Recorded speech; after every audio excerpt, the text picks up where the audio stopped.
The following is a conversation with Jordan Peterson, his second time on the Lex Fridman podcast. And now, a quick few second mention of each sponsor. Check them out in the description. It's the best way to support this podcast. We got Sleep for naps, ground news for a non-biased news aggregator, BetterHelp for mental health, and LMNT for delicious electrolytes. Choose wisely, my friends. Also, if you want to get in touch with me, go to lexfriedman.com/contact. And now, on to the full ad reads. I try to make these interesting, but if you skip them, please still check out our sponsors. I enjoy their stuff. Maybe you will too. This episode is brought to you by Sleep, the thing that makes me feel like home, the thing I miss when I'm traveling. That's a good definition of home. The place you miss the most when you're away from it. I think I read a quote from like Nietzsche or Schopenhauer. One of those like hardcore, maybe a bit cynical philosophers. Who was it? Anyway, the quote was something like, home is the place you have tried to escape the most but failed. Oh boy. It's kind of like from the whole school of thought that life is suffering. And so happiness is the moments where you escape the suffering briefly. That kind of perspective on life. So probably Schopenhauer, probably one of those guys. Anywho, in that same vein, I could say that, taking a nap on an 8-sleep bed, cold bed surface, warm blanket is a kind of escape from the suffering. It is, no matter what, an escape from the world. It's the kind of escape that once you return, you feel so refreshed with new eyes. Everything's brighter. Everything's more hopeful. Everything radiates the possibility of something good happening. So I'm a big fan of naps. Go to 8sleep.com/Lex and use code Lex to get $350 off the pod for Ultra. This episode is also brought to you by Ground News, a nonpartisan news aggregator I use to compare media coverage from across the political spectrum. The point is, you see every side of every story and you come to your own conclusion. Everything that I think is criticized almost to a cliche degree about the mainstream media, or what do we call it? The heterodox media? I don't know. All the people that are kind of talking through the anti-establishment, almost conspiratorial kind of quote-unquote news. All of that is not present in Ground News. I do think, for me at least personally, consuming news is so much more about protecting my brain from the assault of sort of talking points and trivialized narratives as a first step, just to protect my mind from all the people who are yelling, like they have this dogmatic certainty about what is true. So just protecting my head from that, and then calmly just understanding what happened and what are the different perspectives and what do I think about it after I've put up the shields of defending myself from the assaults. At least for me, it helps kind of put into full context all the different kind of outrage that's going on the internet. Go to groundnews.com/Lex to get 40% off the Ground News Vantage plan, giving you access to all of their features. That's Ground, GROUND, news.com/Lex.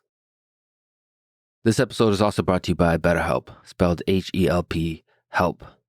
The mind is super complex, both fragile and resilient engine. Both. I truly believe it is both. It is both a thing that can knock itself off the cliff and a thing that can find a way to fly before it hits the ground. What a life this is. My mind has been on a roller coaster lately. It's been a rough one. So if you're going through difficult things or just trying to solve little puzzles in your life, or because they also do couples therapy in your relationships, you should try out BetterHelp. It's easy, discreet, affordable, available worldwide.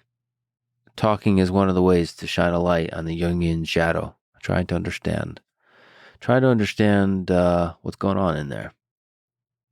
What are the roots of your particular malady, particular kind of psychological distress? What a fascinating little puzzle this whole thing is.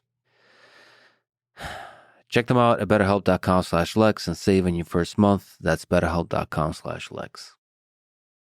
This episode is also brought to you by LMNT, my daily, zero sugar and delicious electrolyte drink that I'm currently drinking. Let me take a sip. Delicious. Watermelon salt, always has been, always will be, but there's a bunch of other flavors if you like them. There's like a chocolatey one, which I've tried a bunch of times, and it's actually amazing. But for me personally, it's almost a little too amazing. It almost feels like a dessert versus like a refreshing, energizing kind of flavor, which is watermelon salt.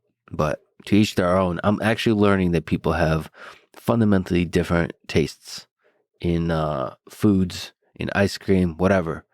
And I think that's beautiful. For most of my life, I get stuck on certain foods I like, and I just keep eating that thing. So I'm a creature of habit in a sense. Because I find a thing that makes me happy, and I just keep doing the thing that makes me happy. It's kind of logical. I don't get bored. I guess I don't get bored easily because everything is so full of life. Everything is so full of awesomeness, and I just don't need to go to a new thing that's full of awesomeness. But I also realize that there is a joy inherent to the exploration in itself. So I guess that's an argument for me to try different flavors of LMNT. I gave them a chance. I still like watermelon salt the most. What you gonna do? Get a sample pack for free with any purchase. Try it at drinkelement.com/Lex. And now, dear friends, here's Jordan Peterson.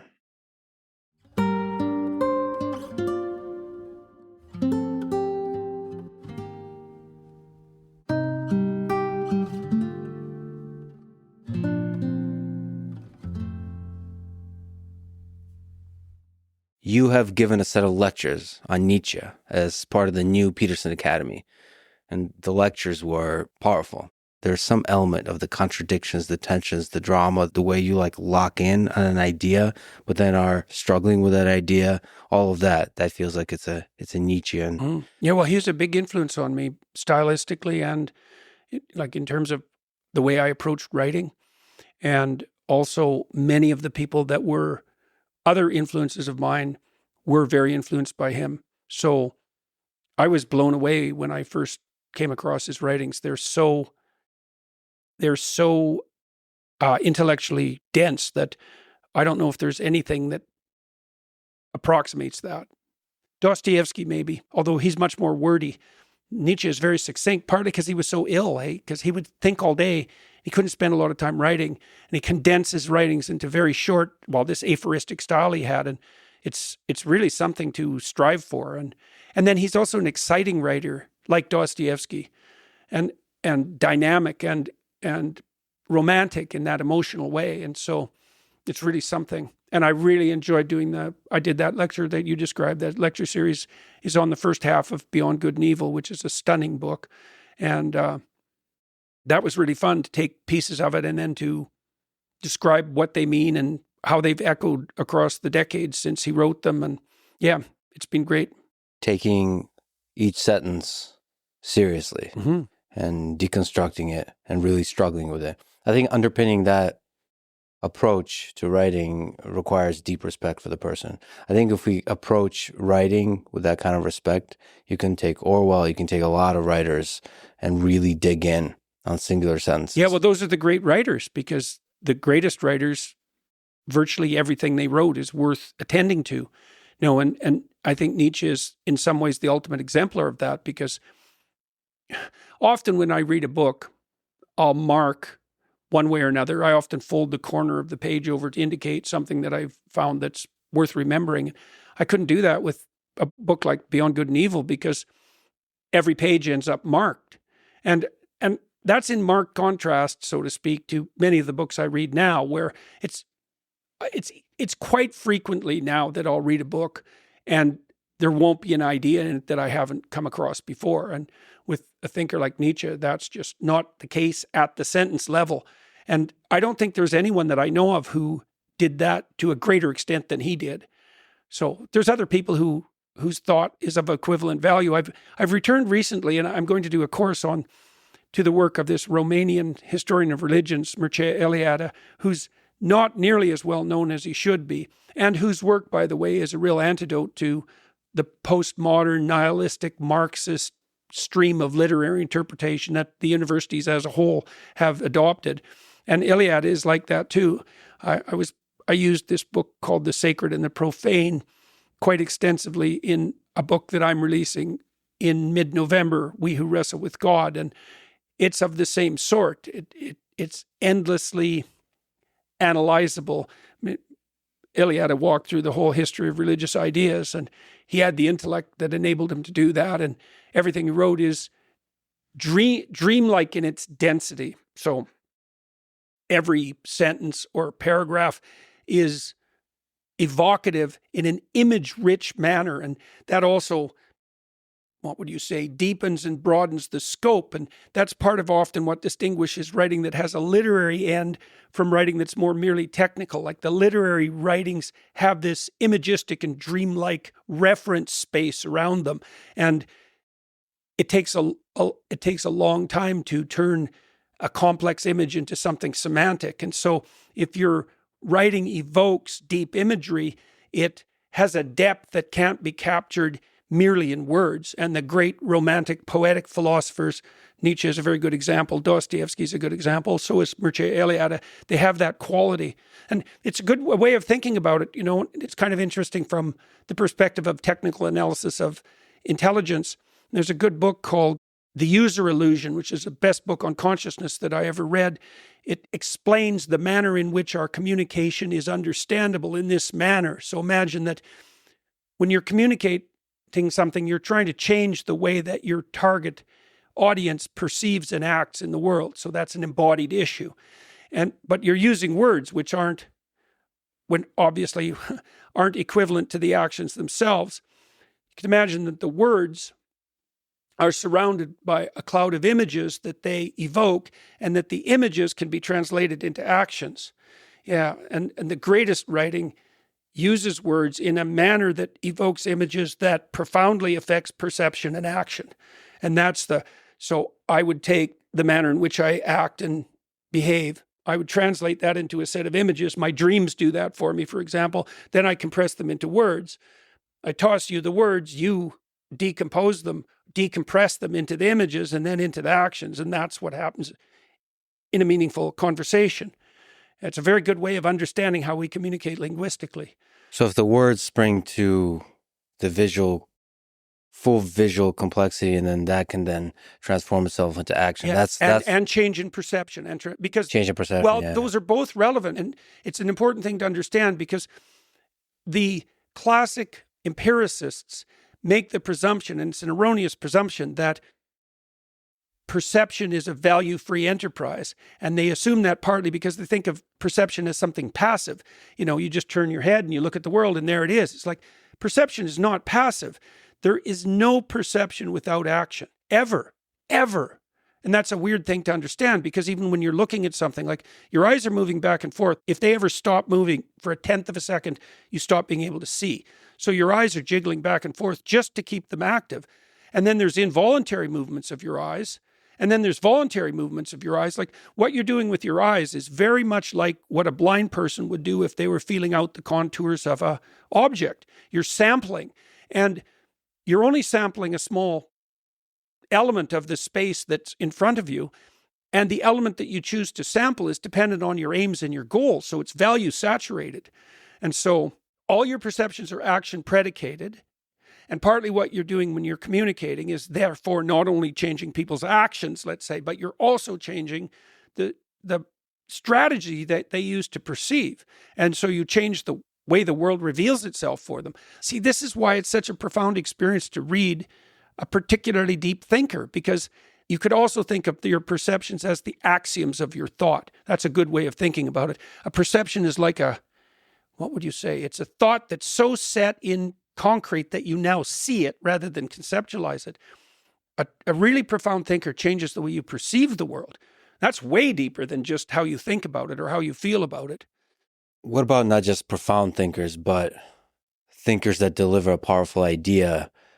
For example, utopian ideas of Marx or utopian ideas, you could say dystopian ideas of Hitler, those ideas are powerful and they can saturate all your perception with values, and they focus you in a way where there's only a certain set of actions. Yeah, right. Even a certain set of emotions as well. And it's intense and it's direct, and they're so powerful that they completely alter the perception and the words spring to life. Yeah, it's like a form of possession. So there's two things you need to understand to make that clear. The first issue is that, as we suggested or implied, that perception is action predicated, but action is goal predicated, right? You act towards a goal.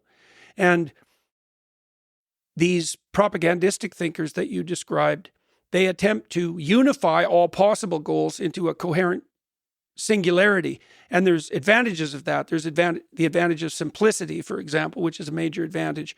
And there's also the advantage of motivation, right? So if you provide people with a simple manner of integrating all their actions, you decrease their anxiety and you increase their motivation. Now, that can be a good thing if the unifying idea that you put forward is valid, but it's the worst of all possible ideas if you put forward an invalid unifying idea. And then you might say, well, how do you distinguish between a valid unifying idea and an invalid unifying idea? Now, Nietzsche was very interested in that, and I don't think he got that exactly right. But the postmodernists, for example, especially the ones, and this is most of them with a neo-Marxist bent, their presumption is that the fundamental unifying idea is power, that everything's about compulsion and force, essentially, and that that's the only true unifying ethos of mankind, which is, I don't know if there's a worse idea than that. I mean, there are ideas that are potentially as dangerous. The nihilistic idea is pretty dangerous, although it's more of a disintegrating notion than a unifying idea. The hedonistic idea that you live for pleasure, for example, that's also very dangerous. But if you wanted to go for sheer pathology, the notion that, and this is Foucault in a nutshell, and Marx for that matter, that power rules everything, not only is that a terrible unifying idea, but it fully justifies your own use of power. And I don't mean the power Nietzsche talks about. His will to power was more his insistence that a human being is an expression of will rather than a mechanism of self-protection and security. Like, he thought of the life force in human beings as something that strived not to protect itself, but to exhaust itself in being and becoming. It's like an upward oriented motivational drive, even towards meaning. Now, he called it the will to power, and that had some unfortunate consequences. At least that's how it's translated. But he didn't mean the power motivation that people like Foucault or Marx became so hung up on. So it's not power like you're trying to destroy the other. It's power, full flourishing of a human being, the creative force of a human being. Yeah. In that Well, way. you could imagine that, and you could imagine that you could segregate competence and ability. Like, imagine that you and I were going to work on a project. We could organize our project in relationship to the ambition that we wanted to attain, and we can organize an agreement so that you were committed to the project voluntarily, and so that I was committed to the project voluntarily. So that means that we would actually be united in our perceptions and our actions by the motivation of something approximating voluntary play. Now, you could also imagine another situation where I said, here's our goal, and you better help me or I'm going to kill your family. Well, the probability is that you would be quite motivated to undertake my bidding. And so then you might say, well, that's how the world works. It's power and compulsion. But the truth of the matter is that you can force people to see things your way, let's say, but it's nowhere near as good a strategy, even practically, than the strategy that would be associated with something like voluntary joint agreement of pattern of movement strategy towards a goal. See, this is such an important thing to understand because it helps you start to understand the distinction between a unifying force that's based on power and compulsion and one that is much more in keeping, I would say, with the ethos that governs Western societies, free Western societies. There's really a qualitative difference, and it's not some morally relativistic illusion.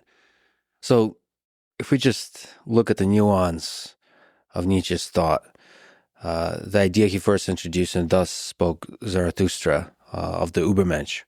Yeah. It's another one that's very easy to misinterpret because it sounds awfully a lot like it's about power. Yeah, right. For example, in the 20th century, it was misrepresented and co-opted by Hitler to advocate for the extermination of the inferior non-Aryan races. Yeah, and the dominion of the superior Aryans. Yeah, and that was partly because Nietzsche's work also was misrepresented by his sister after his death. Yeah. But I also think that there's a fundamental flaw in that Nietzschean conceptualization. So Nietzsche, of course, famously announced the death of God, but he did that in a manner that was accompanied by dire warnings, like Nietzsche said, because people tend to think of that as a triumphalist statement. But Nietzsche actually said that he really said something like the unifying ethos under which we've organized ourselves psychologically and socially has now been fatally undermined by the rationalist proclivity, by the empiricist proclivity. There's a variety of reasons. Mostly it was conflict between the Enlightenment view, let's say, and the classic religious view, and that there will be dire consequences for that. And Nietzsche knew, like Dostoevsky knew, that, there's a proclivity for the human psyche and for human societies to move towards something approximating a unity, because the cost of disunity is high. Fractionation of your goals, so that means you're less motivated to move forward than you might be because there's many things competing for your attention, and also anxiety, because anxiety actually signals something like goal conflict. So there's an inescapable proclivity of value systems to unite. Now, if you kill the thing that's uniting them, that's the death of God, they either fractionate and you get confusion, anxiety, and hopelessness, or you get social disunity, or something else arises out of the abyss to constitute that unifying force. And Nietzsche said specifically that he believed that one of those manifestations would be that of communism, and that would kill, he said this in Will to Power, that would kill tens of millions of people in the upcoming 20th century. Like he could see that coming 50 years earlier. And Dostoevsky did the same thing in his book, The Demons. So this is the thing that the a-religious have to contend with. It's a real conundrum because, you could dispute the idea that our value systems tend towards a unity, and society does as well, because otherwise we're disunified. But the cost of that disunity, as I said, is goal confusion, anxiety, and hopelessness. So it's like a real cost. So you could dispense with the notion of unity altogether, and the postmodernists did that to some degree. But they pulled off a sleight of hand too, where they replaced it by power. Now, Nietzsche he's responsible for that to some degree, because Nietzsche said, with his conception of the overman, let's say, is that human beings would have to create their own values, because the value structure that had descended from on high was now shunted aside. But there's a major problem with that. Many major problems. The psychoanalysts were the first people who really figured this out after Nietzsche, because imagine that we don't have a relationship with the transcendental anymore that orients us. Okay, now we have to turn to ourselves. Okay, now if we were a unity, a clear unity within ourselves, let's say, then we could turn to ourselves for that discovery. But if we're a fractionated plurality internally, then when we turn to ourselves, we turn to a fractionated plurality. Well, that was Freud's observation. It's like, well, how can you make your own values when you're not the master in your own house? Like you're a war of competing motivations. Or maybe you're someone who's dominated by the will to force and compulsion. And so why do you think that you can rely on yourself as the source of values? And why do you think you're wise enough to consult with yourself to find out what those values are or what they should be, say, in the course of a single life? It's difficult to organize your own personal relationship, like one relationship in the course of your life, let alone to try to imagine that out of whole cloth you could construct an ethos that would be psychologically and socially stabilizing and last over the long run. It's like, and of course, Marx, people like that, the people who reduce human motivation to a single axis, they had the intellectual hubris to imagine that they could do that. Postmodernists are a good example of that as well.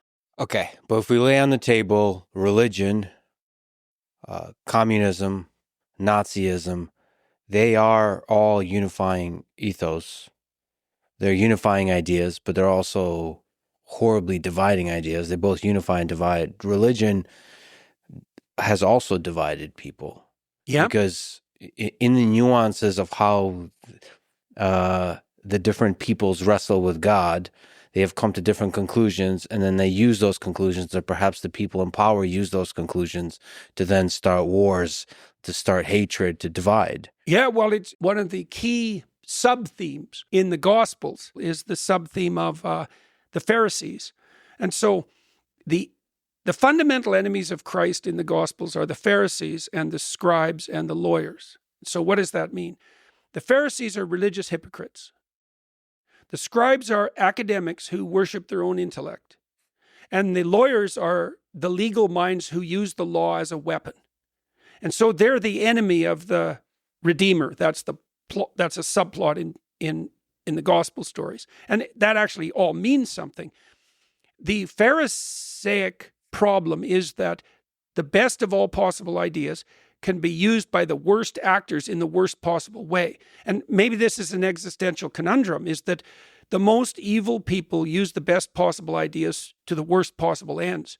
And then you have the conundrum of how do you separate out, let's say, the genuine religious people from those who use the religious enterprise only for their own machinations. We're seeing this happen online. Like one of the things that you're seeing happening online, I'm sure you've noticed this, especially on the right-wing psychopathic troll side of the distribution, is the weaponization of a certain form of Christian ideation.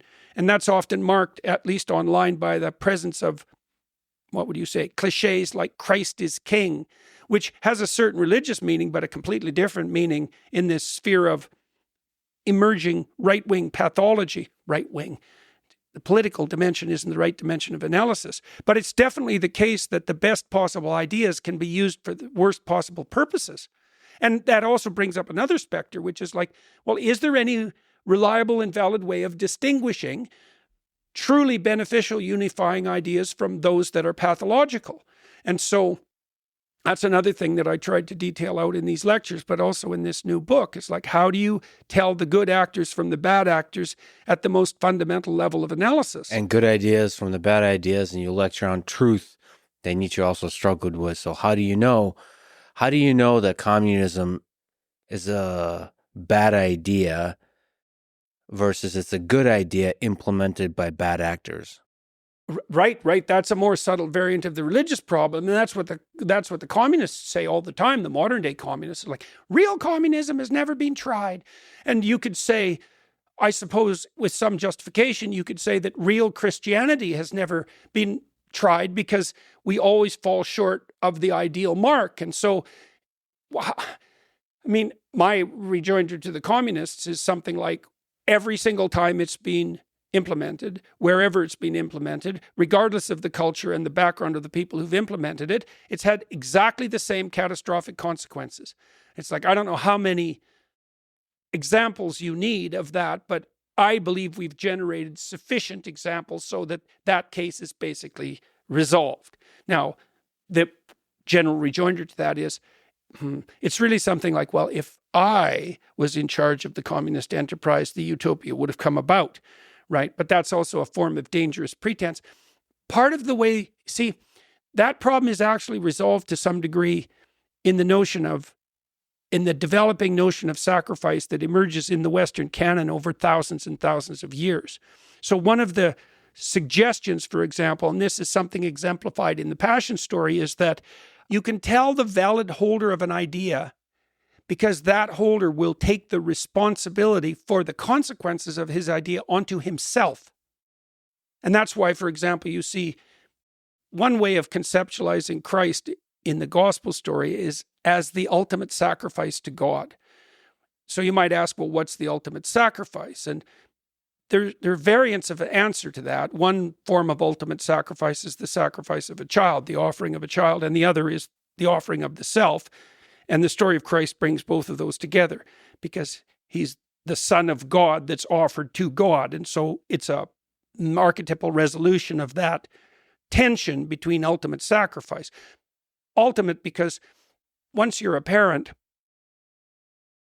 most parents would rather sacrifice themselves than their children, right? So you have something that becomes of even more value than yourself.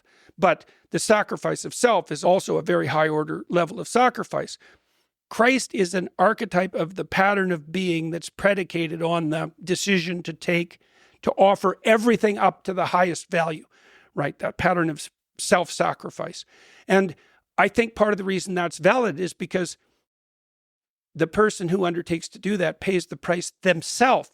It's not externalized. They're not trying to change anyone else, except maybe by example. It's your problem. And that, like Solzhenitsyn pointed that out too, when he was struggling with the idea of good versus evil. And you see this in more sophisticated literature, in really unsophisticated literature or drama. There's a good guy and the bad guy, and the good guy's all good, and the bad guy's all bad. And in more sophisticated literature, the good and bad are abstracted. You can think of them as spirits, and then those spirits possess all the characters in the complex drama to a greater or lesser degree, and that battle is fought out both socially and internally.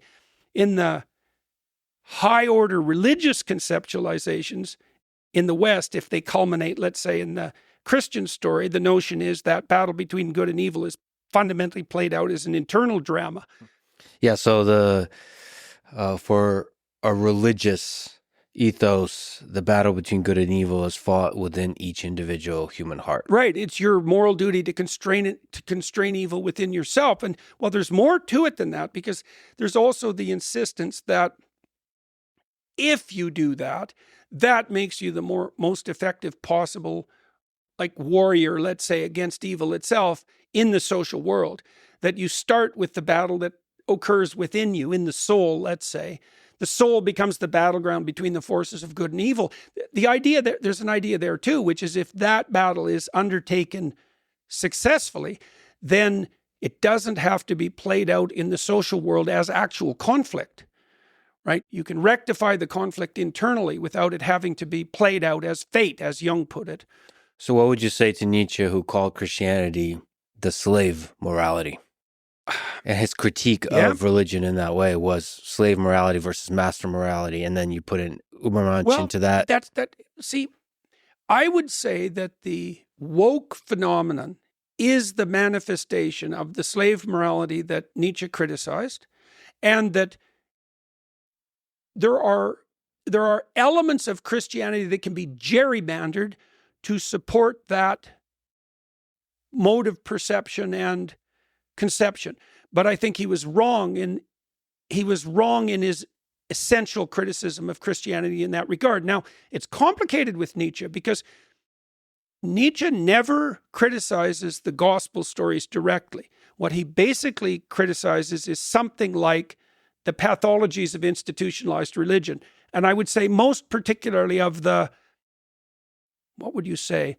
sort of casually too nice Protestant form. That's a thumbnail sketch and perhaps somewhat unfair, but given the alignment, let's say, of the more mainstream Protestant movements with the woke mob, I don't think it's an absurd criticism. And it's something like the degeneration of Christianity into the notion that good and harmless are the same thing, or good and empathic are the same thing, which is simply not true and far too simplified. And I also think Nietzsche was extremely wrong in his presumption that human beings should take it to themselves to construct their own values. I think he made a colossal error in that presumption. And that is the idea of the Ubermensch, that the great individual, the best of us, should create our own values. Well, and I think the reason that he was wrong about that is that, so when God gives instructions to Adam and Eve in the Garden of Eden, he basically tells them that they can do anything they want in the walled garden. So that's the kind of balance between order and nature that makes up the human environment. Human beings have the freedom vouchsafed to them by God to do anything they want in the garden except to mess with the most fundamental rule. So God says to people, you're not to eat of the fruit of the tree of the knowledge of good and evil, which fundamentally means there is an implicit moral order and you're to abide by it. Your freedom stops at the foundation. And you can think about that. I'd be interested even in your ideas about this as an engineer, let's say, is that there is an ethos that's implicit in being itself. And your ethos has to be a reflection of that. And that isn't under your control. You can't gerrymander the foundation because your foundational beliefs have to put you in harmony, like musical harmony, with the actual structure of reality as such. So I can give you an example of that. So our goal, insofar as we're conducting ourselves properly, is to have the kind of interesting conversation that allows both of us to express ourselves in a manner that enables us to learn and grow, such that we can share that with everyone who's listening. And if our aim is true and upward, then that's what we're doing. Well, that means that we're going to have to match ourselves to a pattern of interaction, and that's marked for us emotionally. Like you and I both know this. If we're doing this right, we're going to be interested in the conversation. We're not going to be looking at our watch. We're not going to be thinking about what we're aiming at. We're just going to communicate. Now, the religious interpretation of that would be that we were doing something like making the redemptive logos manifest between us in dialogue. And that's something that can be shared. To do that, we have to align with that pattern. I can't decide that there's some arbitrary way that I'm going to play you. I mean, I could do that if I was a psychopathic manipulator, but to do that optimally, I'm not going to impose a certain mode of a certain a priori aim, let's say, on our communication and manipulate you into that. So the constraints on my ethos reflect the actual structure of the world. And I can't, this is the communist presumption. It's like, we're going to burn everything down and we're going to start from scratch. And we've got these axiomatic presumptions and we're going to put them into place and we're going to socialize people so they now think and live like communists from day one. And human beings are infinitely malleable. And we can use a rational set of presuppositions to decide what sort of beings they should be. The transhumanists are doing this too. It's like, no, there's a pattern of being that you have to fall into alignment with. And I think it's the pattern of being, by the way, that if you fall into alignment with, it gives you hope. It protects you from anxiety, and it gives you a sense of harmony with your surroundings and with other people. And none of that's arbitrary. But don't you think we both arrived to this conversation with rigid axioms that we have, maybe we're blind to them, but in the same way that the Marxists came with very rigid axioms about the way the world is and the way it should be? Aren't we coming to that? Well, we definitely come to the conversation with a hierarchy of foundational axioms, right? And I would say the more sophisticated you are as a thinker, the deeper the level at which you're willing to play. So imagine first that you have presumptions of different depth. There's more predicated on the more fundamental axioms. And then that there's a space of play around those. And that space of play is going to depend on the sophistication of the player, obviously. But those who are capable of engaging in deeper conversations talk about more fundamental things with more play. Now, we have to come to the conversation with a certain degree of structure because we wouldn't be able to understand each other or communicate if a lot of things weren't already assumed or taken for granted. How rigid is the hierarchy of axioms that religion provides? This is what I'm trying to understand. The rigidity of that hierarchy. It's as rigid as play. Well, play is not rigid at all. No. It's got a rigidity. There's some constraints. It took me about 40 years to figure out the answer to that question. So it wasn't, I'm serious about that. So it wasn't a random answer. So play is very rigid in some ways. So like if you and I go out to play basketball or chess, like there are rules and you can't break the rules because then you're no longer in the game. But then there's a dynamism within those rules that's, well, with chess, it's virtually infinite. I mean, I think, what is it? There's more patterns of potential games on a chessboard than there are subatomic particles in the observable universe. Like it's an insane space. So it's not like there's not freedom within it. But it's a weird paradox in a way, isn't it? Because music is like this too, is that there are definitely rules. And there are things, you can't throw a basketball into a chess board and still be playing chess. But weirdly enough, if you adhere to the rules, the realm of freedom increases rather than decreasing. And I think you can make the same case for a playful conversation. It's like we're playing by certain rules, and a lot of them are implicit, but that doesn't mean that it might mean the reverse of constraint, because in this seminar, for example, that I was referring to, the Exodus seminar and then the Gospel seminar, everybody in the seminar, there's about 8 of us, played fair. Nobody used power. Nobody tried to prove they were right. They put forward their points, but they were like, here's a way of looking at that. Assess it. And they were also doing it genuinely. It's like, this is what I've concluded about, say, this story. And I'm going to make a case for it, but I'd like to hear what you have to say, because maybe you can change it, you can extend it, you can find a flaw in it. And that's a conversation that has flow and that's engaging and that other people will listen to as well. And that's also, I think that one of the things that we can conclude now, and we can do this even from a neuroscientific basis, is that sense of engaged meaning is a marker not only for the emergence of harmony between you and your environment, but for the emergence of that harmony in a way that is developmentally rich, that moves you upward towards, what would you say? I think towards a more effective entropic state. That's actually the technical answer to that. But it makes you more than you are. And there's a directionality in that. Well, I would like to the reason I like talking about communism, because it has clearly been shown as a set of ideas to be destructive to humanity.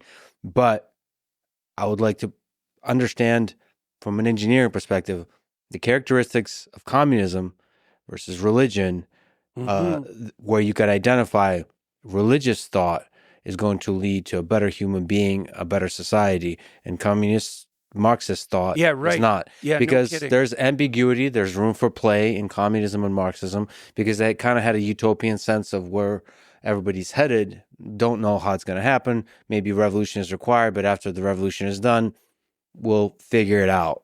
And there's an underlying assumption that maybe human beings are good and they'll figure it out once you remove the oppressor. Yeah. I mean, all these ideas kind of, until you put them into practice, they can be quite convincing. Very. If you were in the 19th century. If I was reading, which is kind of fascinating, the 19th century produced such powerful ideas. Marx and Nietzsche. Oh, fascism too, for that matter. Fascism. Mm-hmm. So, if I was sitting there, especially if I'm feeling shitty about myself, a lot of these ideas are pretty powerful as a way to plug the nihilist hole. Yeah, right. Absolutely. Well, and some of them may actually have an appropriate scope of application. It could be that some of the foundational axioms of communism, socialism / communism, are actually functional in a sufficiently small social group, maybe a tribal group even. Like I also have I'm not sure this is correct, but I have a suspicion that the pervasive attractiveness of some of the radical left ideas that we're talking about are pervasive precisely because they are functional within, say, families, but also within the small tribal groups that people might have originally evolved into. And that once we become civilized, so we produce societies that are united, even among people who don't know one another, different principles have to apply as a consequence of scale. So that's partly an engineering response, but I think there's a deeper way of going after the communist problem.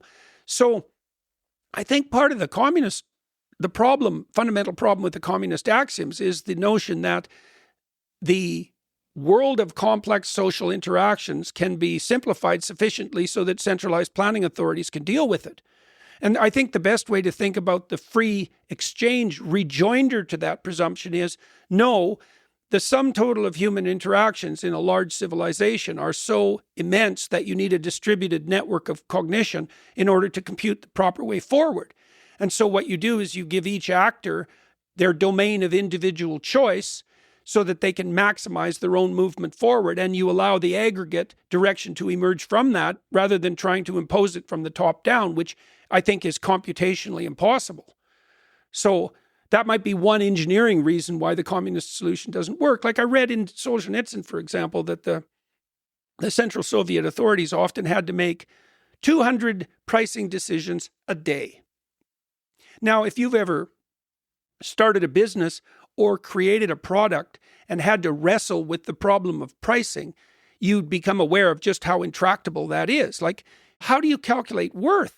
Well, there's the central existential problem of life. How do you calculate worth? It's not something like a central authority can sit down and just manage. And there is a lot of inputs that go into a pricing decision. And the free market answer to that is something like, well, if you get the price right, people will buy it and you'll survive. This is a fascinating way to describe how ideas fail. So communism perhaps fails because just like with people who believe the earth is flat, when you look outside, it looks flat, but you can't see beyond the horizon, I guess. So Yeah, right. In the same way with communism seems like a great idea in my family and my people I love, but it doesn't scale. And it doesn't iterate. It doesn't. And that's a form of scaling too. Right. Well, I mean, whatever ways it breaks down, it doesn't scale. Yeah. And you're saying religious thought is a thing that might scale. I would say religious thought is the record of those ideas that have in fact scaled. Right. And right. iterated. Well, and iterated. Does religious thought iterate? So, I mean, there's a fundamental conservative aspect to religious thought. Yeah. Tradition. Yeah. This is why I like Mircea Eliade, for example, who I referred to earlier. One of the things Eliade did, and very effectively, and people like Joseph Campbell, who in some ways were popularizers of Eliade's ideas and Carl Jung's, what they really did was devote themselves to an analysis of those ideas that scaled and iterated across the largest possible spans of time. And so Eliade and Jung, Erich Neumann, they were looking, and Campbell, they were looking at patterns of narrative that were common across religious traditions that had spanned millennia, and found many patterns. The hero's myth, for example, is one of those patterns. And it's, I think, the evidence that it has its reflection in human neurophysiology and neuropsychology is incontrovertible. And so these foundational narratives, they last. They're common across multiple religious traditions.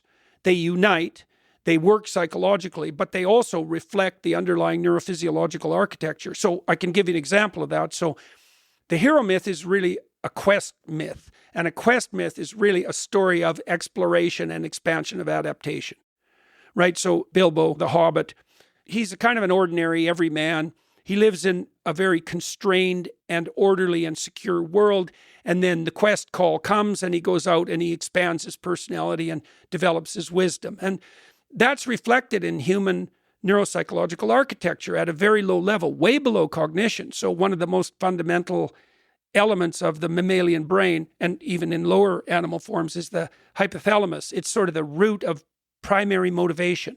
So it governs lust and it regulates your breathing, and it regulates your hunger, and it regulates your thirst, and it regulates your temperature. Like really low-level biological necessities are regulated by the hypothalamus. When you get hungry, it's the hypothalamus. When you're activated in a defensively aggressive manner, that's the hypothalamus. Half the hypothalamus is the origin of the dopaminergic tracts, and they subsume exploration. And so you could think of the human motivational reality as a domain that's governed by axiomatic motivational states, love, sex, defensive aggression, hunger, and another domain that's governed by exploration. And the rule would be something like, when your basic motivational states are sated, explore. Well, and that's not cognitive. Like I said, this is deep, deep brain architecture. It's extraordinarily ancient.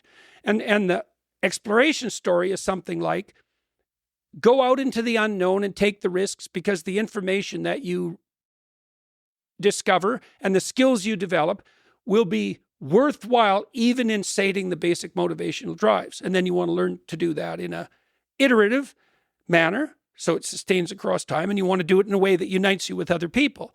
And there's a pattern to that. And I do think that's the pattern we strive to encapsulate in our deep religious narratives. And I think that in many ways we've done that successfully. What is the belief in God? How does that fit in? What does it mean to believe in God? Well, okay, so in one of the stories that I cover in We Who Wrestle with God, which I've only recently begun to take apart, say in the last 2 years, is the story of Abraham. And it's a very cool story. And it's also related, by the way, to your question about what makes communism wrong. And Dostoevsky knew this, not precisely the Abraham story, but the same reason. In Notes from Underground, Dostoevsky made a very telling observation. So he speaks in the voice of a cynical, nihilistic, and bitter bureaucrat who's been a failure, who's talking cynically about the nature of human beings, but also very accurately. And one of the things he points out with regards to modern utopianism is that human beings are very strange creatures, and that if you gave them what the socialist utopians want to give them, so let's say all your needs are taken care of, all your material needs are taken care of, and even indefinitely. Dostoevsky's claim was, well, you don't understand human beings very well, because if you put them in an environment that was that comfortable, they would purposefully go insane just to break it into bits, just so something interesting would happen. Right. And he says it's the human proclivity to curse and complain. And he says this in quite a cynic and caustic manner, but he's pointing to something deep, which is that we're not built for comfort and security. We're not infants. We're not after satiation. So then you might ask, well, what the hell are we after then? That's what the Abraham story addresses. And Abraham is the first true individual in the biblical narrative. So you could think about his story as the archetypal story of the developing individual.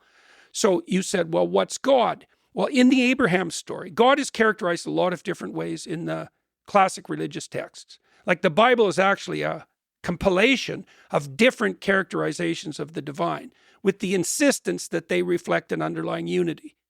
In the story of Abraham, the divine is the call to adventure. So Abraham has the socialist utopia at hand. He's from a wealthy family, and he has everything he needs. And he actually doesn't do anything until he's in his 70s. Now, hypothetically, people in those times lived much longer. But a voice comes to Abraham, and it tells him something very specific. It says, leave your zone of comfort. Leave your parents, leave your tent, leave your community, leave your tribe, leave your land. Go out into the world. And Abraham thinks, well, why? I've got naked slave girls peeling grapes and feeding them to me. It's like, what do I need an adventure for? And God tells him, and this is the covenant, by the way, part of the covenant that the God of the Israelites makes with his people. It's very, very specific. It's very brilliant. He says, if you follow the voice of adventure, you'll become a blessing to yourself. So that's a good deal, because people generally live at odds with themselves. And he says, God says, that's not all. You'll become a blessing to yourself in a way that furthers your reputation among people, and validly, so that you'll accomplish things that were real and people will know it, and you'll be held high in their esteem, and that will be valid. So that's a pretty good deal, because social people would like to be regarded as of utility and worth by others, and so that's a good deal. And God says, that's not all. You'll establish something of lasting, permanent, and deep value. That's why Abraham becomes the father of nations. And finally, he caps it off, and he says, there's a better element even to it. There's a capstone. You'll do all three of those things in a way that's maximally beneficial to everyone else.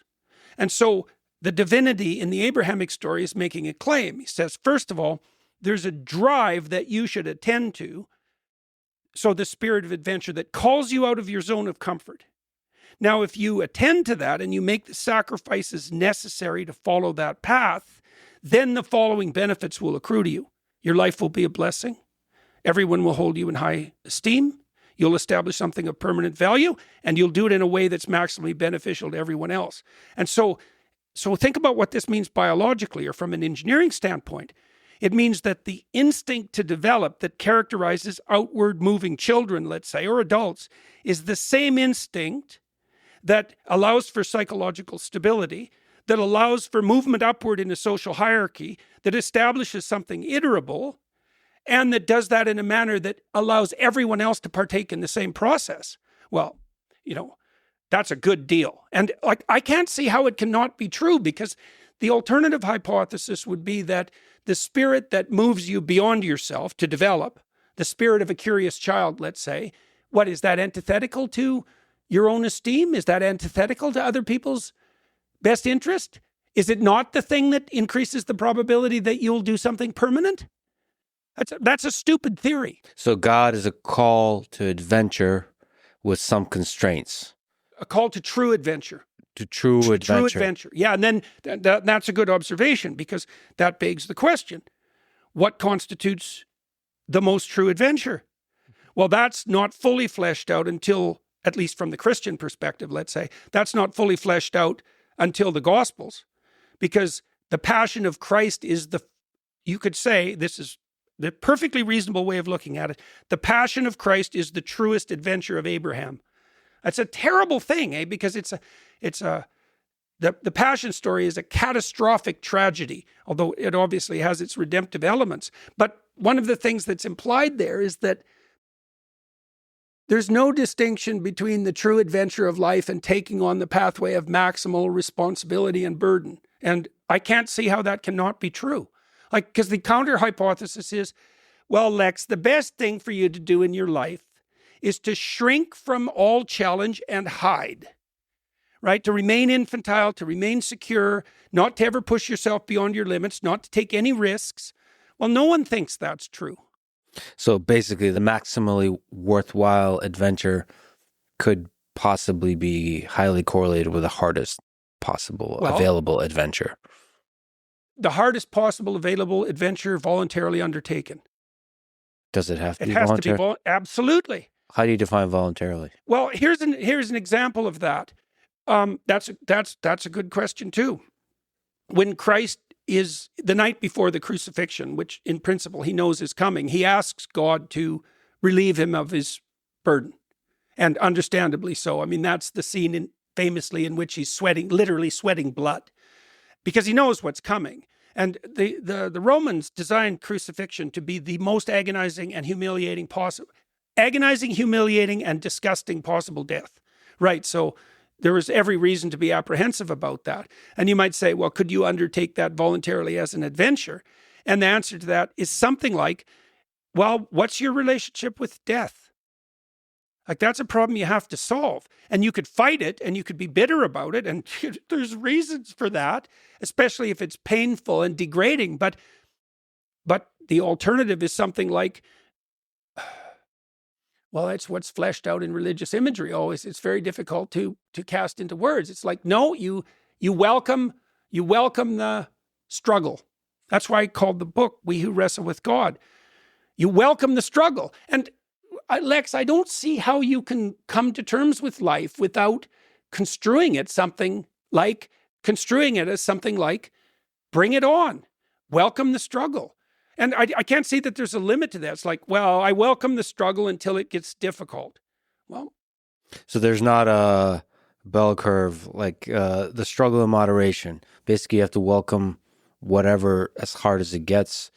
And the crucifixion in that way is a symbol of that. Well, and it's worse than that in some ways, because the crucifixion exemplifies the worst possible death. But that isn't the only element of the struggle, because mythologically, classically, after Christ's death, he harrows hell. And what that means, as far as I can tell, psychologically, is that you're not only required, let's say, to take on the full existential burden of life and to welcome it, regardless of what it is, and to maintain your upward aim despite all temptations to the contrary, but you also have to confront the root of malevolence itself. So it's not merely tragedy. And I think the malevolence is actually worse. And the reason I think that is because I know the literature on post-traumatic stress disorder. And most people who encounter, let's say, a challenge that's so brutal that it fragments them, it isn't mere suffering that does that to people. It's an encounter with malevolence that does that to people. Their own sometimes, often, by the way. Soldier will go out into a battlefield and find out that there's a part of him that really enjoys the mayhem. And that conceptualization doesn't fit in well with everything he thinks he knows about himself and humanity. And after that contact with that dark part of himself, he never recovers. That happens to people. And it happens to people who encounter bad actors in the world too. If you're a naive person and the right narcissistic psychopath comes your way, you are in like mortal trouble, because you might die, but that's not where the trouble ends. If there's a young man in their 20s listening to this, how do they escape the pull of Dostoevsky's Notes from Underground? With the eyes open to the world, how do they select the adventure? So there's other characterizations of the divine, say, in the Old Testament stories. So one pattern of characterization that I think is really relevant to that question is the conception of God as calling and conscience. Okay, so what does it mean? It's a description of the manner in which your destiny announces itself to you. And I'm using that terminology, and it's distinguishable, say, from Nietzsche's notion that you create your own values. It's like part of the way you can tell that that's wrong is that you can't voluntarily gerrymander your own interests, right? Like you find some things interesting, and that seems natural and autonomous, and other things you don't find interesting, and you can't really force yourself to be interested in them. Now, so what is the domain of interest that makes itself manifest to you? Well, it's like an autonomous spirit. It's like certain things in your field of perception are illuminated to you. Think, oh, that's interesting, that's compelling, that's gripping. Rudolf Otto, who studied the phenomenology of religious experience, described that as numinous. Thing grips you because you're compelled by it, and maybe it's also somewhat anxiety provoking. It's the same reaction that like a cat has to a dog when the cat's hair stands on end. That's an awe response. And so there's going to be things in your phenomenological field that pull you forward, compel you. That's like the voice of positive emotion and enthusiasm. Things draw you into the world. Might be love, might be aesthetic interest, it might be friendship, it might be social status, it might be duty and industriousness. Like there's various domains of interest that shine for people. That's sort of on the positive side. God is calling, right? That would be akin to the spirit of adventure for Abraham. But there's also God is conscience. And this is a useful thing to know too. Certain things bother you. They take root within you, and they turn your thoughts towards certain issues. Like there are things you're interested in that you've pursued your whole life. There are things I'm interested in that I felt as a moral compulsion. And so you could think, and I think the way you can think about it technically is that something pulls you forward so that you move ahead and you develop. And then another voice, this is a voice of negative emotion, says, while you're moving forward, stay on this narrow pathway, right? And it'll mark deviations, and it marks deviations with shame and guilt and anxiety, regret. And that actually has a voice. Don't do that. Well, why not? Well, you're wandering off the straight and narrow path. So the divine marks the pathway forward and reveals it, but then puts up the constraints of conscience. And the divine in the Old Testament is portrayed not least as the dynamic between calling and conscience. What do you do with the negative emotions? You didn't mention envy. There's some really dark ones that can really pull you into some bad places. Envy, fear. Yeah, envy is a really bad one. Pride and envy are among the worst. Those are the sins of Cain, by the way, in the story of Cain and Abel. Because Cain fails because his sacrifices are insufficient. He doesn't offer his best. And so he's rejected. And that makes him bitter and unhappy. And he goes to complain to God, and God says to him two things. He said, if God tells him, if your sacrifices were appropriate, you'd be accepted. It's a brutal thing. It's a brutal rejoinder. And he also says, you can't blame your misery on your failure. You could learn from your failure. When you failed, you invited in the spirit of envy and resentment, and you allowed it to possess you. And that's why you're miserable. And so Cain is embittered by that response, and that's when he kills Abel. And so you might say, well, how do you fortify yourself against that pathway of resentment? And part of classic religious practice is aimed to do that precisely. What's the antithesis of envy? Gratitude. That's something you can practice, right? And I mean, literally practice. I think envy is one of the biggest enemies for a young person, because basically you're starting from nowhere. Life is hard. You've achieved nothing, and you're striving and you're failing constantly because... And you see other people whom you think aren't having the same problem. Yeah, and they succeed, and they could be your neighbor, they could be succeeding by a little bit, or somebody on the internet succeeding by a lot. And I think that can really pull a person down. That kind of envy can really destroy a person. Yeah, definitely. Well, the gratitude element would be something like, well, yeah, you don't know anything, and you're at the bottom, but you're not 80. Mm-hmm. You know, one of the best predictors of wealth in the United States is age. So then you might say, well, who's got it better? The old rich guy or the young poor guy? And I would say most old rich guys would trade their wealth for youth. So it's not exactly clear at all at any stage who's got the upper hand, who's got the advantage.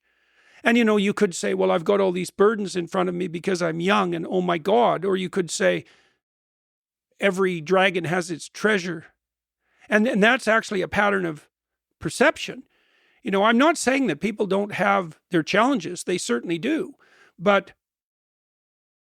discriminating between a challenge and an opportunity is very, very difficult. And learning to see a challenge as an opportunity, that's the beginning of wisdom. It's interesting. I don't know how it works. Maybe you can elucidate. But when you have envy towards somebody, if you just celebrate them, so gratitude, Yeah. but actually, as opposed to sort of ignoring and being grateful for the things you have, like literally celebrate that person, it transforms, it lights the way. I don't know why that is exactly. The only reason you're envious is because you see someone who has something that you want. Okay, so let's think about it. Well, first of all, the fact that they have it means that in principle, you could get it. At least someone has. So that's a pretty good deal.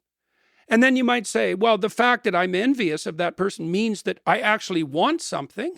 And then you might think, well, what am I envious of? I'm envious of their attractiveness to women. It's like, okay, well, now you know something about yourself. You know that one true motivation that's making itself manifest to you is that you wish that you would be the sort of person who is attractive to women. Now, of course, that's an extremely common longing among men, period, but particularly among young men. It's like, well, what makes you so sure you couldn't have that? Well, how about, here's an answer. You don't have enough faith in yourself. And maybe you don't have enough faith in, well, I would say the divine. You don't believe that the world is characterized by enough potentiality so that even miserable you has a crack at the brass ring. And like I talked about this actually practically in one of my previous books because I wrote a chapter called Compare Yourself to Who You Are and Not to Someone Else at the Present Time. Well, why? Well, your best benchmark for tomorrow is you today. And you might not be able to have what someone else has on the particular axis you're comparing yourself with them on, but you could make an incremental improvement over your current state, regardless of the direction that you're aiming. And it is the case, and this is a law, the return on incremental improvement is exponential or geometric and not linear. So even if you start, this is why the hero is always born in a lowly place, mythologically. Right? Christ, who redeems the world, is born in a manger with the animals to poverty-stricken parents in the middle of a God-forsaken desert in a nondescript time and place, isolated. Well, why? Well, because everyone young struggles with their insufficiency. But that doesn't mean that great things can't make themselves manifest. And part of the insistence in the biblical text, for example, is that it's incumbent on you to have the courage to have faith in yourself and in the spirit of reality, the essence of reality, regardless of how you construe the evidence at hand. Right. Look at me. I'm so useless. I don't know anything. I don't have anything. It's hopeless. I don't have it within me. The world couldn't offer me that possibility. Well, what the hell do you know about that? This is what Job figures out in the midst of his suffering in the book of Job, because Job is tortured terribly by God, who makes a bet with Satan himself to bring him down. And Job's decision in the face of his intense suffering is, I'm not going to lose faith in my essential goodness, and I'm not going to lose faith in the essential goodness of being itself, regardless of how terrible the face it's showing to me at the moment happens to be. And I think, okay, what do you make of that claim? Well, let's look at it practically. You're being tortured by the arbitrariness of life. That's horrible. Now you lose faith in yourself and you become cynical about being. So are you infinitely worse off instantly? And then you might say, well, yeah, but it's really asking a lot of people that they maintain faith even in their darkest hours. It's like, yeah, that might be asking everything from people. But then you also might ask This is a very strange question, is if you were brought into being by something that was essentially good, wouldn't that thing that brought you into being demand that you make the best in yourself manifest? And wouldn't it be precisely when you most need that it would be, that you'd be desperate enough to risk what it would take to let it emerge? So you kind of make it seem that reason could be the thing that takes you out of a place of darkness, sort of finding that calling through reason. I think it's also possible when reason fails you to just take the leap. Navigate not by reason, but by finding the thing that scares you, the risk, to take the risk, take the leap, and then figure it out while you're in the air. Yeah, well, I think that's always part of a heroic adventure, is that ability to cut the Gordian knot. But you could also ask from an engineering perspective, okay, what are the axioms that make a decision like that possible? And the answer would be something like, I'm going to make the presumption that if I move forward in good faith, whatever happens to me will be the best thing that could possibly happen, no matter what it is. And I think that's actually how you make an alliance with truth. And I also think that truth is an adventure. And the way you make an alliance with truth is by assuming that whatever happens to you, if you're living in truth, is the best thing that could happen, even if you can't see that at any given moment. Because otherwise you'd say that truth would be just the handmaiden of advantage. Well, I'm going to say something truthful and I pay a price. Well, that means I shouldn't have said it. Well, that possibly, but that's not the only possible standard of evaluation. Because what you're doing is you're making the outcome your deity, right? Well, I just reverse that and say, no, truth is the deity. The outcome is variable, but that doesn't eradicate the initial axiom. Where's the constant, right? What's the constant? It may be, when you said Abraham was being fed by naked ladies. That's an interpolation, obviously, but wouldn't yes. have been out of keeping for the times. But it does make me think, sort of in stark contrast to Nietzsche's own life, that perhaps getting laid early on in life is a useful starter. Step one, get laid and then go for adventure. There's some basic conventional satiation of base desires. I think it's perfectly reasonable to bring the sexual element in because it's a powerful motivating force and it has to be integrated. I don't think it's adventure. It's romantic adventure. Right. But the lack of basic interaction, sexual interaction, I feel like is the engine that drives towards that cynicism of the incel. It is, in Dostoevsky's Notes from Underground. There's very little doubt about that. We know perfectly well anthropologically that the most unstable social situation you can generate is young men with no access to women. That's not good.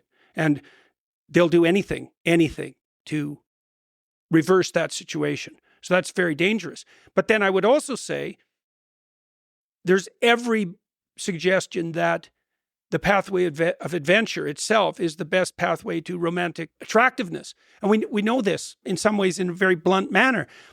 The Google boys, the engineers who are too, what would you say, naively oriented towards empirical truth to note when they're being politically incorrect, they wrote a great book called A Billion Wicked Thoughts, which I really like. It's a very good book, and it's engineers as psychologists. And so they'll say all sorts of things that no one with any sense would ever say that happen to be true. And they studied the pattern of pornographic fantasy, and women like pornographic stories, not images. So women's use of pornography is literary. Who are the main protagonists in female pornographic fantasy? Pirates, werewolves, vampires, surgeons, billionaires. Tony Stark, you know. Yeah. And so the basic pornographic narrative is Beauty and the Beast. Those 5 categories. Terrible, aggressive male, tameable by the right relationship, hot erotic attraction. And so I would say to the young men who, and I have many times to the young men who are locked in isolation, it's first of all, join the bloody club, because the default value of a 15-year-old male on the mating market is 0. And there's reason for that. And 0 is a bit of an exaggeration, but not much.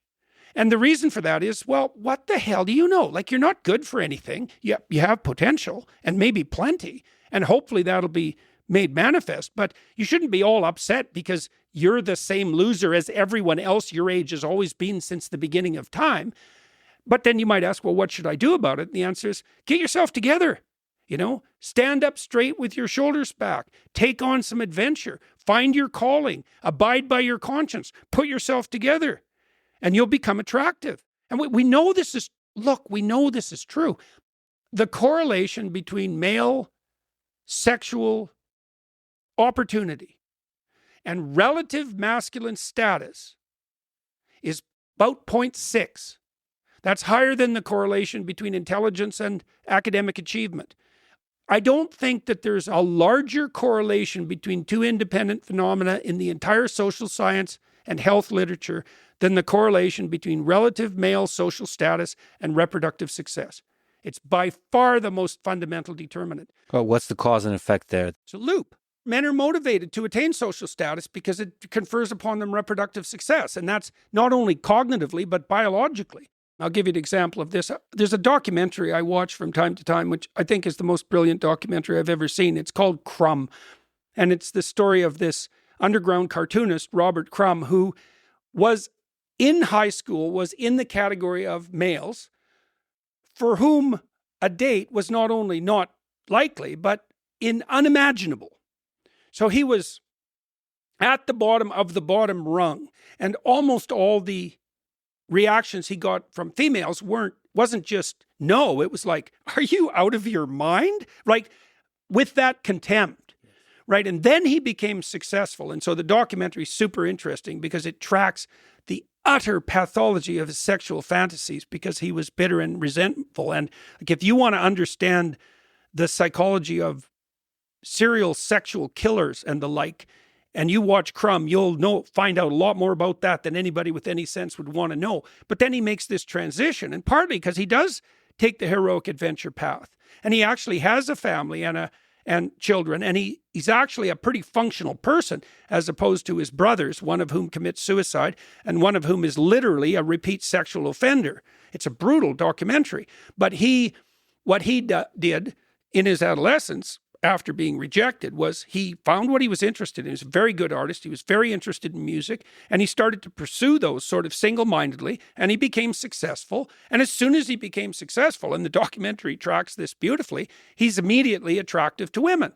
And then you might ask too, even if you're cynical, it's like, well, why do I have to perform for women? And the answer to that is something like, why the hell should they have anything to do with you if you're useless? They're going to have infants. They don't need another one.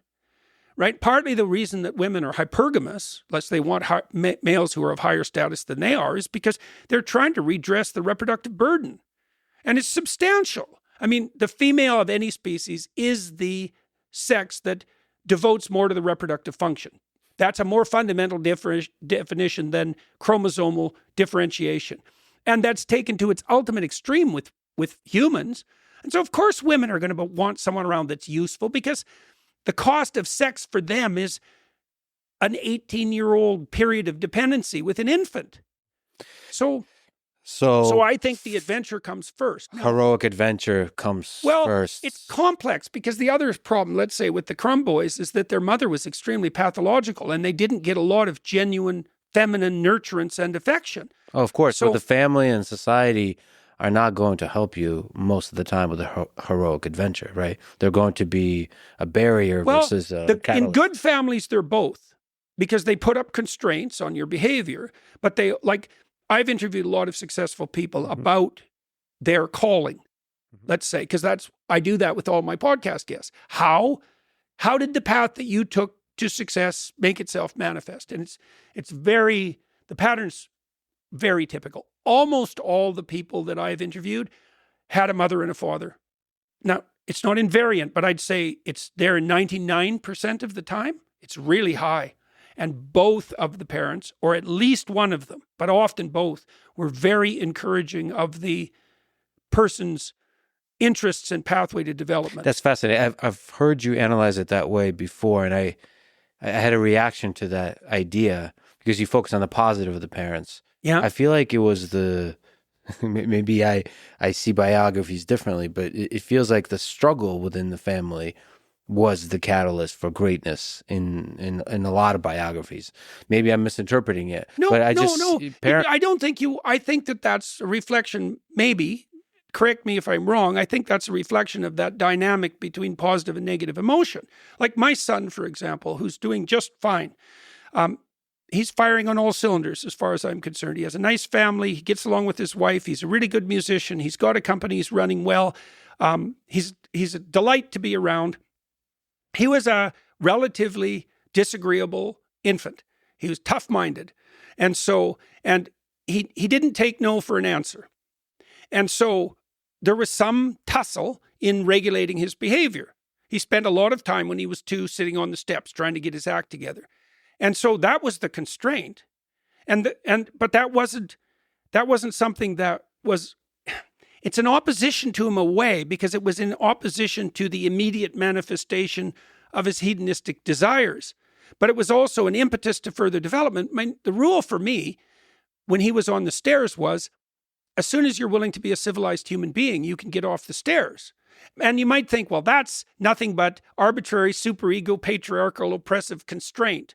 Or you could say, well, no, what I'm actually doing is facilitating his cortical maturation.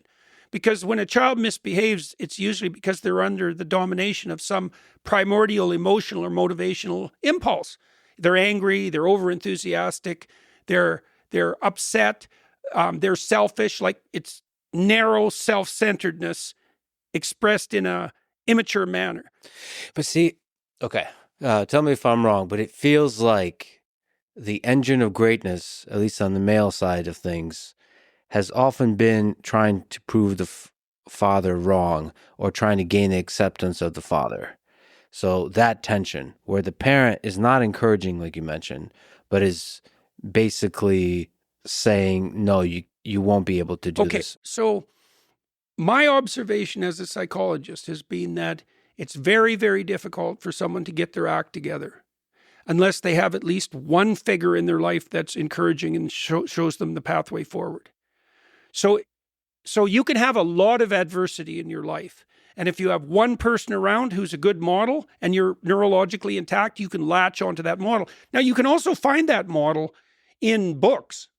And people do that sometimes. Like I've interviewed people who had pretty fragmented childhoods who turned to books and found the pattern that guided them in, like, let's say, the adventures of the heroes of the past, because that's a good way of thinking about it. And I read a book called Angela's Ashes that was written by an Irish author, Frank McCourt. Fantastic book, beautiful book. And his father was an alcoholic of gargantuan proportions. He just, an Irish drinker who drank every cent that came into the family, and many of whose children died in poverty. And what Frank did is a testament to the human spirit, is he sort of divided his father conceptually into 2 elements. There was sober morning father who was encouraging and with whom he had a relationship. And then there was drunk and useless later afternoon and evening father. And he rejected the negative and he amplified his relationship with the positive. Now, like he had other things going for him, but he did a very good job of discriminating. And I mean, partly the question that you're raising is, to what degree is it useful to have a beneficial adversary? Mm-hmm. Yeah, and I mean, struggle-free progress is not possible. And I think there are situations under which where, you might be motivated to prove someone in your immediate circle wrong. But then that also implies that at some level, for some reason, you actually care about their judgment. You just didn't write them off completely. Well, I mean, that's why I say there's an archetype of a young man trying to gain the approval of his father. Mm-hmm. And I think that repeats itself in a bunch of biographies that I've read. I don't know, there must have been an engine somewhere that they found of approval, of encouragement. Maybe in books, maybe in the mother, or maybe the role of the parents is flipped. Well, my father was hard to please. Very. Did you ever succeed? Yes. But it wasn't easy, ever. When was the moment when you succeeded? Late, pretty late. Like 40, maybe later. Was it gradual or a definitive moment when a shift happened? My father was always willing to approve of the things I did that were good, although he was not effusive by any stretch of the imagination, and the standards were very high. Now, I was probably fortunate for me, it does bear on the question you're asking, is like, if you want someone to motivate you optimally, God, it's complicated because there has to be a temperamental dance between the two people. Like, what you really want is for someone to apply the highest possible standards to you that you're capable of reaching, right? And that's a vicious dance, because you have to have a relationship with your child to do that properly. Because if you want to be optimally motivating as a father, you keep your children on the edge. It's like you might not reward something in your child that you would think would be good in someone else because you think they could do better. And so my father was pretty clear about the idea that he always expected me to do better. And was that troublesome? It was like, I felt often when I was young that there was no pleasing him, but I also knew that wasn't right. See, I actually knew that wasn't right, because I could remember, especially I think when I was very young, that I did things that he was pleased about. I knew that was possible. So it wasn't unpredictable and arbitrary. It was just difficult. It sounds like he's hit a pretty good optimal, but it's for each individual human that optimal differs. Well, that's why you have to have a relationship with your children. You have to know them, and well, with yourself too, and with your wife. You can't hit that optimal. That optimal is probably love. That's because love isn't just acceptance. Love is acceptance and encouragement. And it's not just that either. It's also, no, don't do that. That's beneath you. You're capable of more. And how harsh should that be? It's like, that's a really hard question. Like if you really love someone, you're not going to put up with their stupidity. Don't do that. One of the rules I had with my little kids was, don't do anything that makes you look like an idiot in public. Why? Because I don't want you disgracing yourself. Why not? Because I like you. I think you're great. And you're not going to act like a bloody fool in public so that people get the wrong idea about you. No. What about inside a relationship? How a successful relationship is, how much challenge, how much peace? Is a successful relationship one that is easy? One that is challenging? I would say to some degree that depends on your temperament. My wife is quite a provocative person. And there are times when I suppose, there are times when I casually wish that she was easier to get along with. But as soon as I think about it, I don't think that. Yeah. Because I've always liked her. We were friends ever since we were little kids. And she plays rough. And I like that, as it turns out. Now, that doesn't mean it isn't a pain from time to time, but, and that is going to be a temperamental issue to some degree, and an issue of negotiation. Like, she plays rough, but fair. And the fair part has been establishing that's been part of our ongoing negotiation. And part of it is in the play, you get to find out about yourself or what your temperament is, because I don't think that's clear until it's tested. Oh, definitely not. Definitely not. You find out all sorts of things about yourself in a relationship. That's for sure. Well, and partly the reason that there is provocativeness, especially from women in relationship to men, is they want to test them out. It's like, can you hold your temper when someone's bothering you? Well, why would a woman want to know that? Well, maybe she doesn't want you to snap and hurt her kids. And so how's she going to find that out? Ask you? Well, you're going to say, well, I'd never do that. It's like, never, eh? Let's find out if it's never.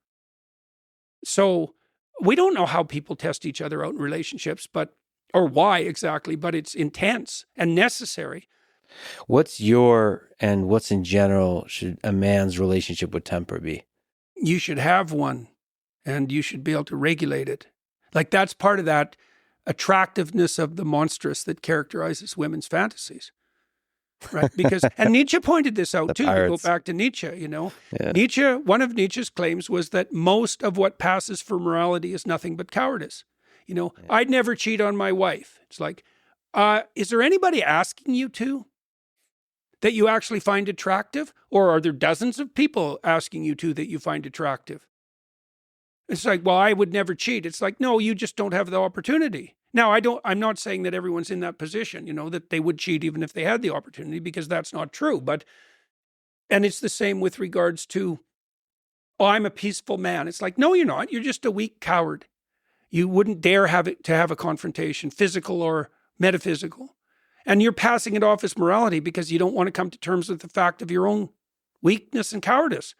And part of that what I would say is twisted pseudo-Christian morality that Nietzsche was criticizing was exactly of that sort. And it tied into resentment and envy. And he tied that in explicitly. Said that failure in life, masked by the morality that's nothing but weak cowardice, turns to the resentment that undermines and destroys everything, and that does that purposefully. Yeah, I think he was criticizing if under the facade of niceness, there's an ocean of resentment. Yeah, that's for sure. That's for sure. That's also the danger of being too forthcoming with people. See, this is another thing, let's say, about my wife, who's not particularly agreeable. It's like, she's not particularly agreeable, but she's not resentful. And that's because she doesn't give things away that she isn't willing to. And if you're agreeable and nice and you're conflict avoidant, you'll push yourself too far to please the other person. And then that makes you bitter and resentful. So that's not helpful. Do you think you'll be in trouble for saying this on a podcast later? No, we know each other pretty well. And like I said, it's a trait that I find admirable. It's provocative and challenging. And it seems to work. Well, we've been together 50 years, so. Quick pause, bathroom break. If we can descend from the realm of ideas down to history and reality, I would say the time between World War I and World War II was one of history's biggest testing of ideas, and really the most dramatic kinds of ideas that helped us understand the nature of good and evil.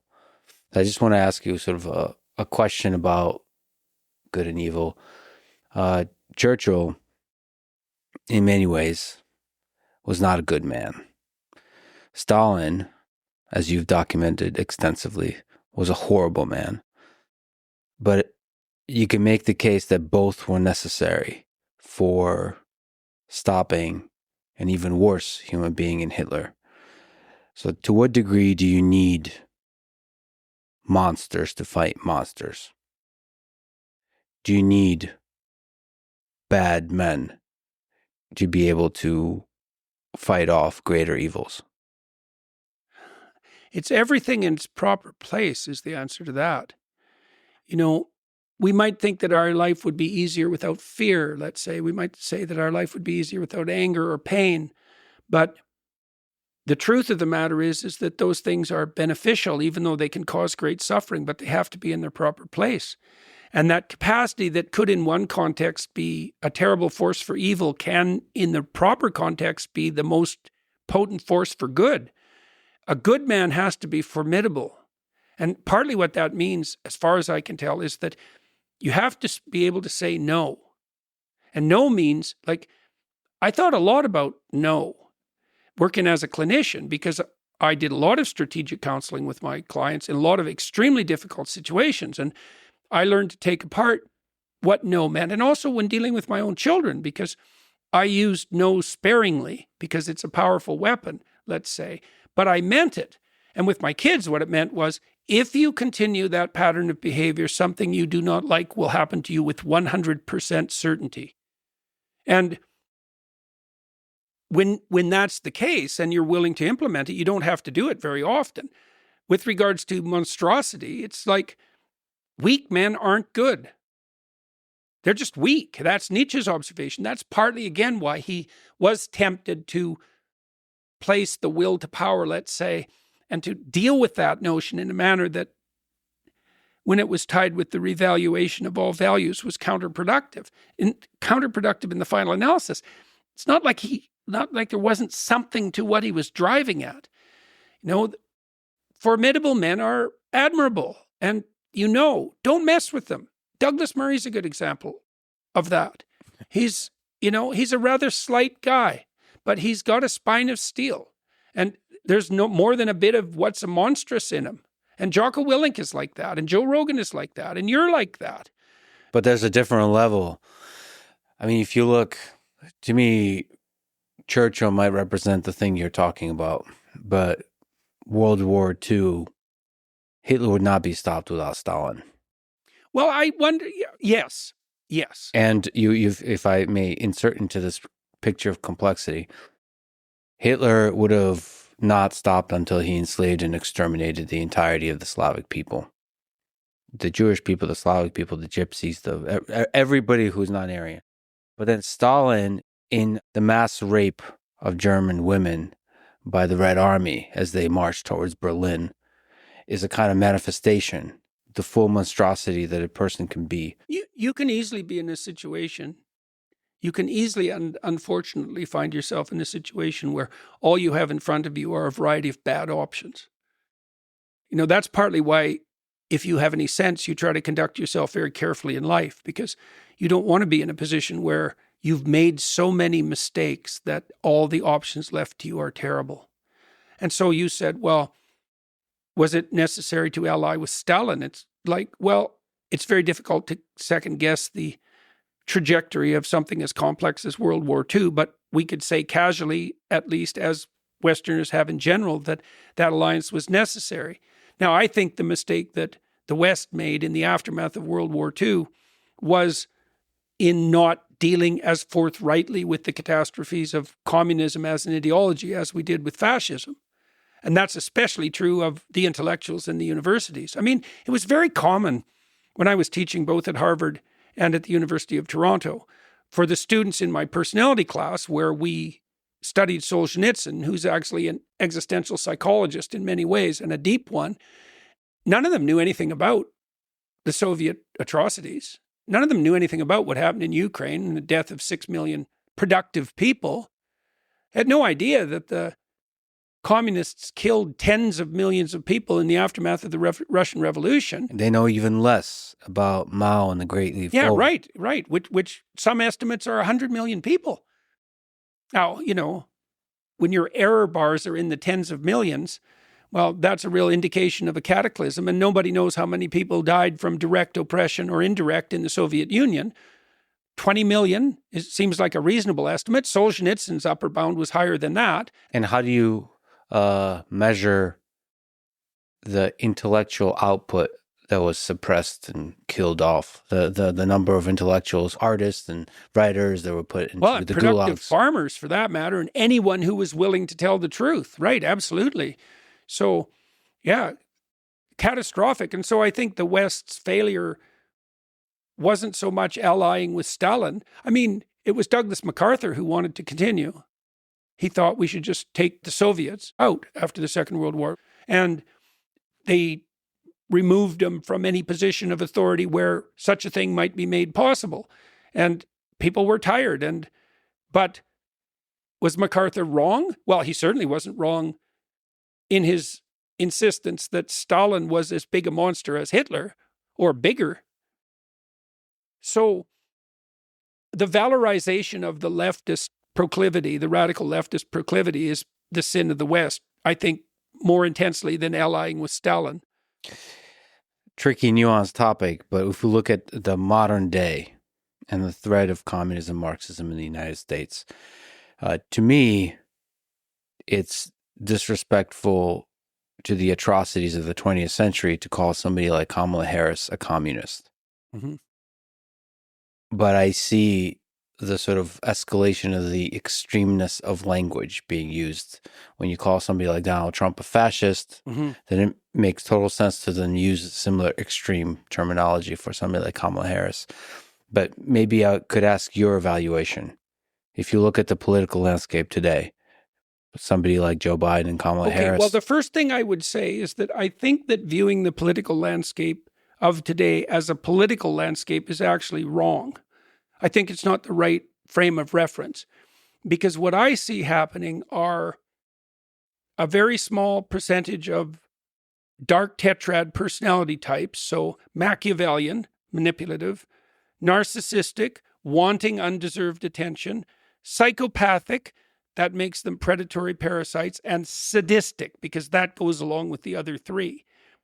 That's about, in the serious manifestation, that's probably 3 to 5% of the population. And they're generally kept under pretty decent control by civilized people and stable social interactions. I think that their machinations are disinhibited by cost-free social media communication. So they gain disproportionate influence. Now, these people want undeserved recognition and social status and everything that goes along with it, and they don't care how they get it. Because when I say they want that, I mean that's all they want. So in the realm of social media, you mentioned yes, but are you also suggesting that they're overrepresented in the realm of politics, politicians, and so on? They're overrepresented in the realm of fractious political discourse because they can use ideas. First of all, they can use, let's say, the benevolent ideas of the right and the benevolent ideas of the left, either one, and switch back and forth for that matter, as a camouflage for what they're actually up to. So how do you've interviewed a lot of people and you have a really powerful mind. You have a good read on people. So how do you know when you're sitting across from a psychopath? I wouldn't say that I do know. In normal social circumstances, we have evolved mechanisms to keep people like that under control. Let's say that you and I have a series of interactions and you screw me over once. I'm not going to forget that. Now, I might not write you off because of the one time. But if it happens 3 times, it's like, we're not going to play together anymore. And in normal times, most of our social networks are connected and interacting. So like if you ripped me off 3 times and I noted that, I'm going to tell everybody I know, and they're going to tell everybody they know, and soon everyone will know, and that's the end of your tricks. But that assumes that we know who you are and we're in continual communication. Well, all of that's gone online. So anonymity does that, and so does the amplification of emotional intensity by the social media platforms and their algorithms. I think what we're doing, this is happening on Twitter continually, is we're giving the 5% of psychopaths a radically disproportionate voice. And what they're doing is there's a bunch of them on the left, and they're all, we're so compassionate. And there's a bunch of them on the right, and at the moment they're all, we're so Christian and free speech oriented. It's like, no, you're not. You're a narcissistic psychopaths, and that's your camouflage. And you hide behind your anonymity, and you use fractious and divisive language to attract fools and to elevate your social status and your clout. And not only that, to gain, what would you say, satisfaction for your sadistic impulses. See, the problem is it's hard to tell who is the psychopath and who is a heterodox truth seeker. Yeah, well, if you were charitable about Tucker Carlson's recent interview, you'd say that was exactly the conundrum he faced.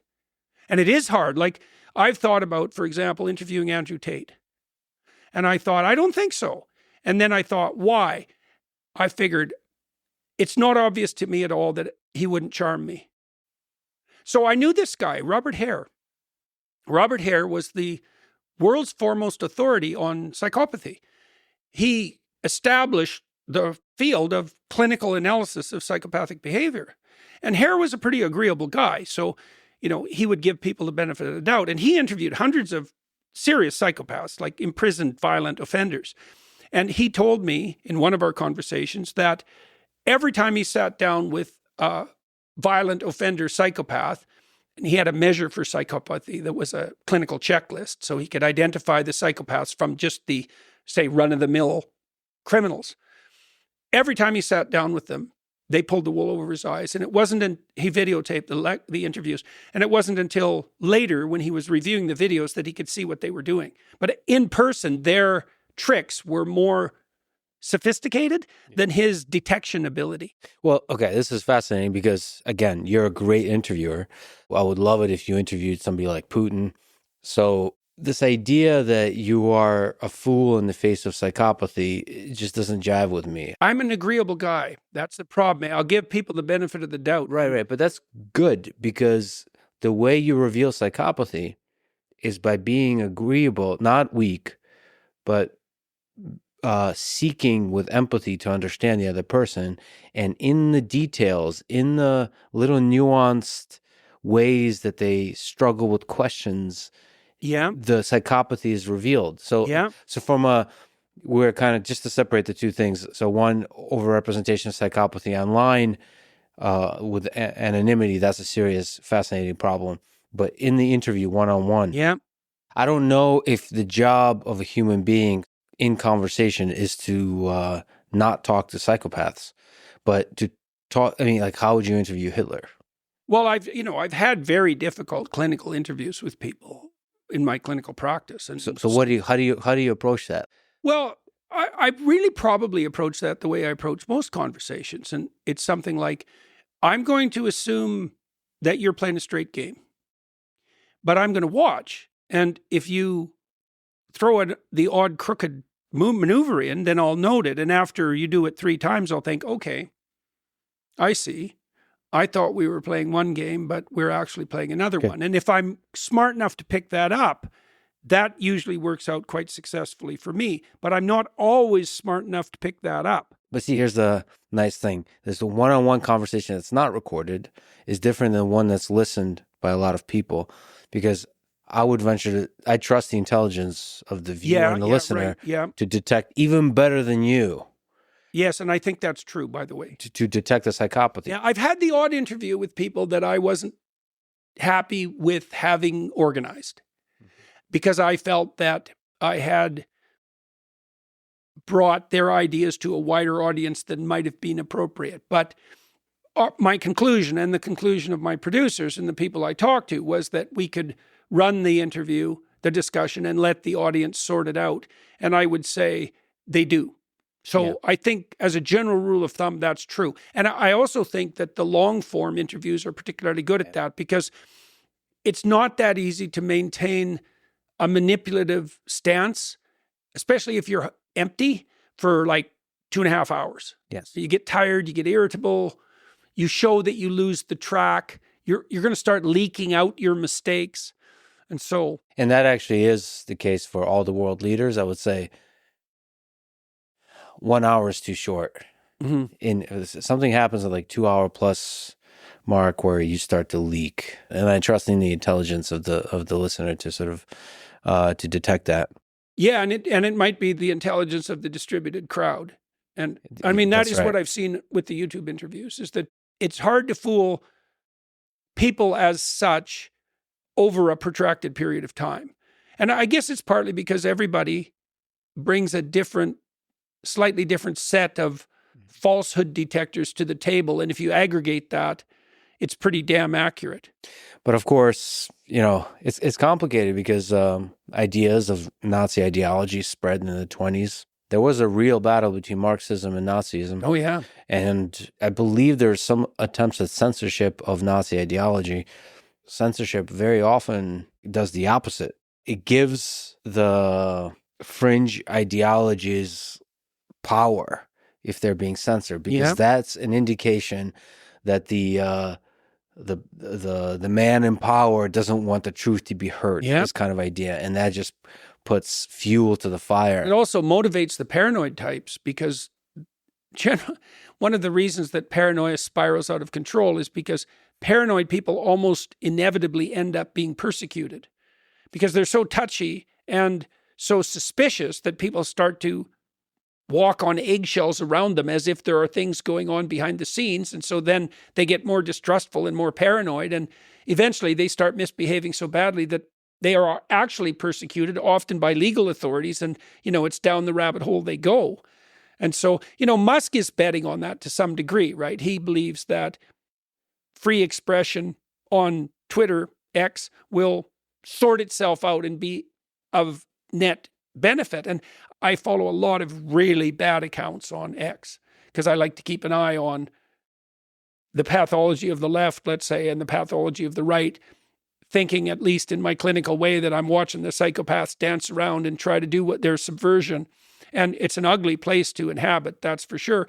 But it's also the case that a very tiny minority of seriously bad actors can have a disproportionate influence. And one of the things I've always hoped for social media channels is that they separate the anonymous accounts from the verified accounts. They should just be in different categories. People who will say what they think and take the hits to their reputation. Anonymous types, if you want to see what the anonymous types say, you can see it, but don't be confusing them with actual people because they're not the same. We know that people behave more badly when they're anonymous. That's a very well-established psychological finding. Well, and I think the danger to our culture is substantive. I think the reason that everything started to go sideways pretty seriously around 2015 is because we invented these new modes of communication. We have no idea how to police them. And so the psychopathic manipulators, they have free reign. About 30% of the internet is pornography. A huge amount of internet traffic is outright criminal.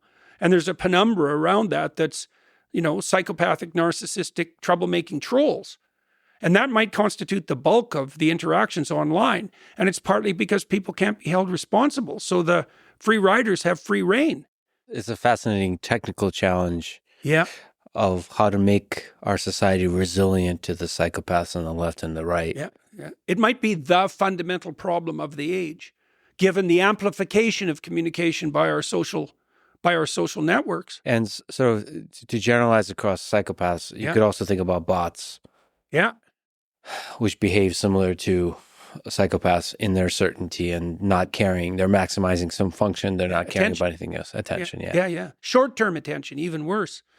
Yeah, because you might, that's another problem, eh? Like if the algorithms are maximizing for the grip of short-term attention, they're acting like immature agents of attention, right? And so then imagine the worst case scenario is negative emotion garners more attention and short-term gratification garners more attention. So then you're maximizing for the grip of short-term attention by negative emotion. I mean, that's not going to be a principle. If we were talking earlier about, unsustainable unifying axioms, that's definitely one of them. Maximize for the spread of negative emotion that garners short-term attention.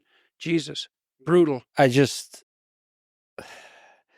I tend to not think there's that many psychopaths. So maybe to push back a little bit, it feels like there's a small number of psychopaths. Mm-hmm. 3 to 5% is the estimate worldwide in terms of humans. Yeah. Sure, but in terms of the pattern of stuff we see online, my hope is that a lot of people on the extreme left and extreme right, or just the trolls in general, are just young people kind of going through the similar stuff that we've been talking about, trying on the cynicism and the resentment. There's a drug aspect to it. There's a pull to that. To talk shit about somebody, to take somebody down. I mean, there is some pleasure in that. Mm-hmm. There's a dark pull towards that. And I think that's the sadistic pull. And I think a lot of people, I mean, you see, when you say sadistic, it makes it sound like it's a pathology. It's pleasure in the suffering of others. Right. But I just think that all of us have the capacity for that. All humans have the capacity for that. Yeah. Some more than others, but everyone to some degree. And when you're young, you don't understand the full implications of that on your own self. Yeah. So if you participate in taking other people down, that's going to have a cost on your own development as a human being. Like it's going to take you towards the Dostoevsky's Notes from Underground, in the basement, cynical, all that kind of alone. Stuff. Which is why a lot of young people try it out.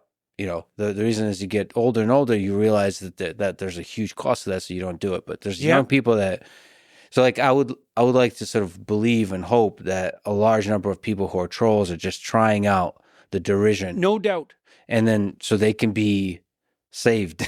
They could be helped. They could be shown that there's more growth, there's more flourishing to celebrating other people, and it actually and criticizing ideas, but not in the way of derision, LOL, but by formulating your own self in the world, by formulating your ideas in a strong, powerful way, and also removing the cloak of anonymity and just standing behind your ideas and carrying the responsibility of those ideas. Yeah. I think all of that is right. I think the idea that that's more likely to occur among young people, that's clear. People, as they mature, get more agreeable and conscientious. So we actually know that what you said is true technically. It's definitely the case that there's an innate tilt towards pleasure in that sort of behavior, and it is associated to some degree with dominance driving. And I do think it's true, as you pointed out, that many of the people who are toying with that pattern can be socialized out of it. In fact, maybe most people. Even the repeat criminal types tend to desist in their late 20s. So imagine that, 1% of the criminals commit 65% of the crimes. So imagine that 1% are the people that you're really concerned with. They often have stable patterns of offending that emerged in very, very young, like even in infancy, and continued through adolescence and into adulthood. If you keep them in prison until they're in the middle of their late 20s, most of them stop. And that might be the easiest way to understand that, might just be delayed maturation. So are most people salvageable? Yes, definitely. Is everyone salvageable? Well, at some point it becomes, first of all, they have to want to be salvaged. That's a problem. But then it also becomes something like, well, how much resources are you going to devote to that? Like the farther down the rabbit hole you've gone, the more energy it takes to haul you up. So there comes a point where the probability that you'll be able to get enough resources devoted to you to rescue you from the pit of hell that you've dug is zero. And that's a very sad thing. And it's very hard to be around someone who's in that situation. Very, very hard.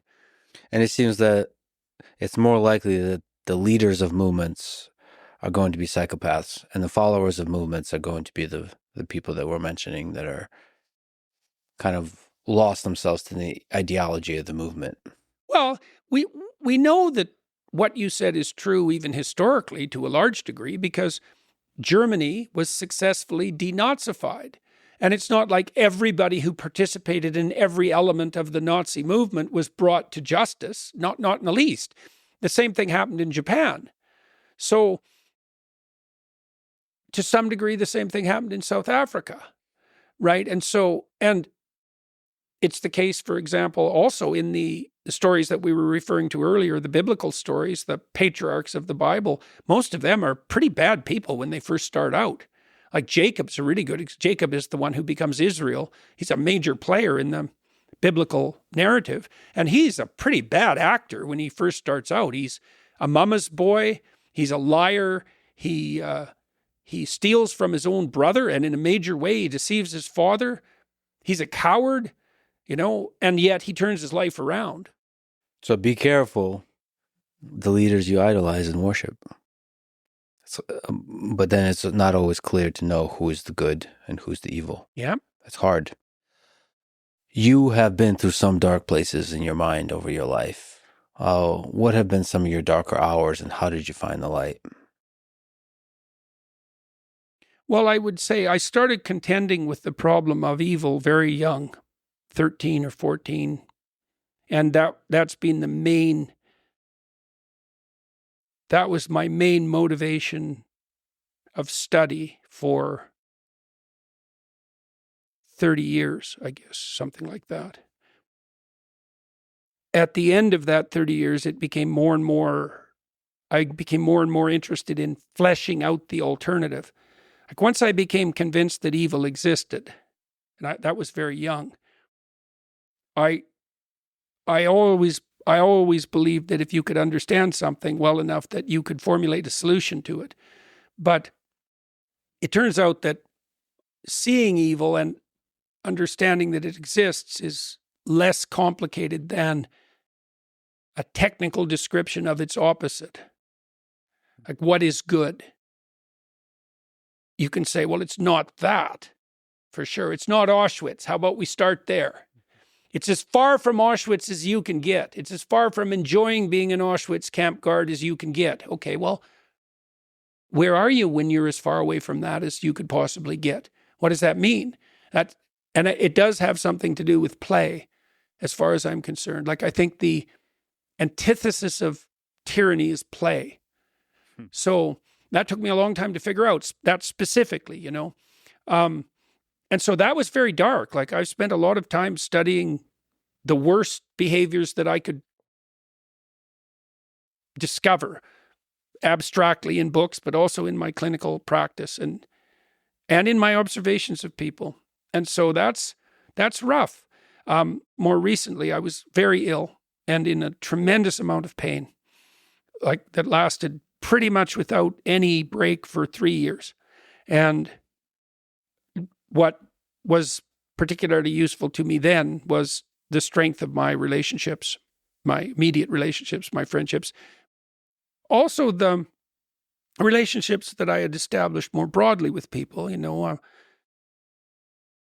because by the time I became ill, I was reasonably well known and people were very supportive when I was having trouble, and that was very helpful. But it's certainly the case that it was the connections I had, particularly with my family, but also with my friends, that were the saving grace. And that's something to know, you know. I mean, it's necessary to bear the burdens of the world on your own shoulders, that's for sure, the burdens of your own existence and whatever other responsibilities you can mount. But that by no means means that you can or should do it alone.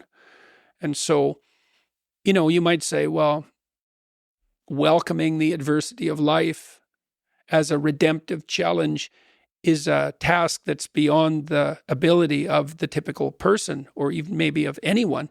But then when you think, well, you're not alone. Maybe you're not alone socially. You're not alone familial. Maybe you're not alone metaphysically as well. You know, there's an insistence, and I think it's true. There's an insistence, for example, in the Old and the New Testament alike, that the more darkness you're willing to voluntarily encounter, the more likely it is that the spirit of Abraham and the patriarchs will walk with you. And I think that's right. Like, I think it's sort of technically true in that the best parts of yourself make themselves manifest. If you want to think about it that way, the best parts of yourself, whatever that means, make themselves manifest when you're contending actively and voluntarily with the most difficult challenges. Why wouldn't it be that way? And then you could think, well, that's yourself. It's like, well, are the best unrevealed parts of you yourself? Well, no, they're a kind of metaphysical reality. They're not yet manifest. They only exist in potential. They transcend anything you're currently capable of, but they have an existence. You could call that yourself, but like it was Jung's contention, for example, with regards to such terminology, that the reason we use the term self instead of God is because when God was dispensed with, let's say, by the processes Nietzsche described, we just found the same thing deep within the instinctive realm, let's say. We found it at the bottom of the things instead of at the top. It's like, it doesn't matter. It doesn't matter fundamentally. What matters is whether or not that's a reality. And I think it's the fundamental reality, because I do think that the deeper you delve into things, this is what happens to Moses when he encounters the burning bush. So Moses is just going about his life. He's a shepherd. He's an adult. He has wives. He has children. He has responsibilities. He's left his home and he's established himself. And so things are pretty good for Moses.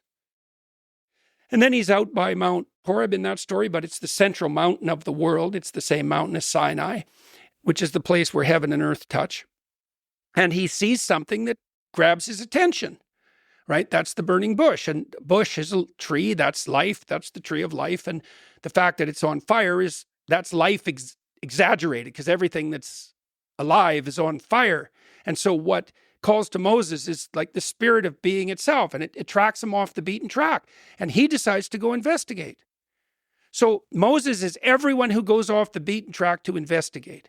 And so as he investigates, he delves more and more deeply until he starts to understand that he's now walking on sacred ground. So he takes off his shoes, and that's a symbolic reference of identity transformation. He's no longer walking the same path. He no longer has the same identity. He's in a state of flux.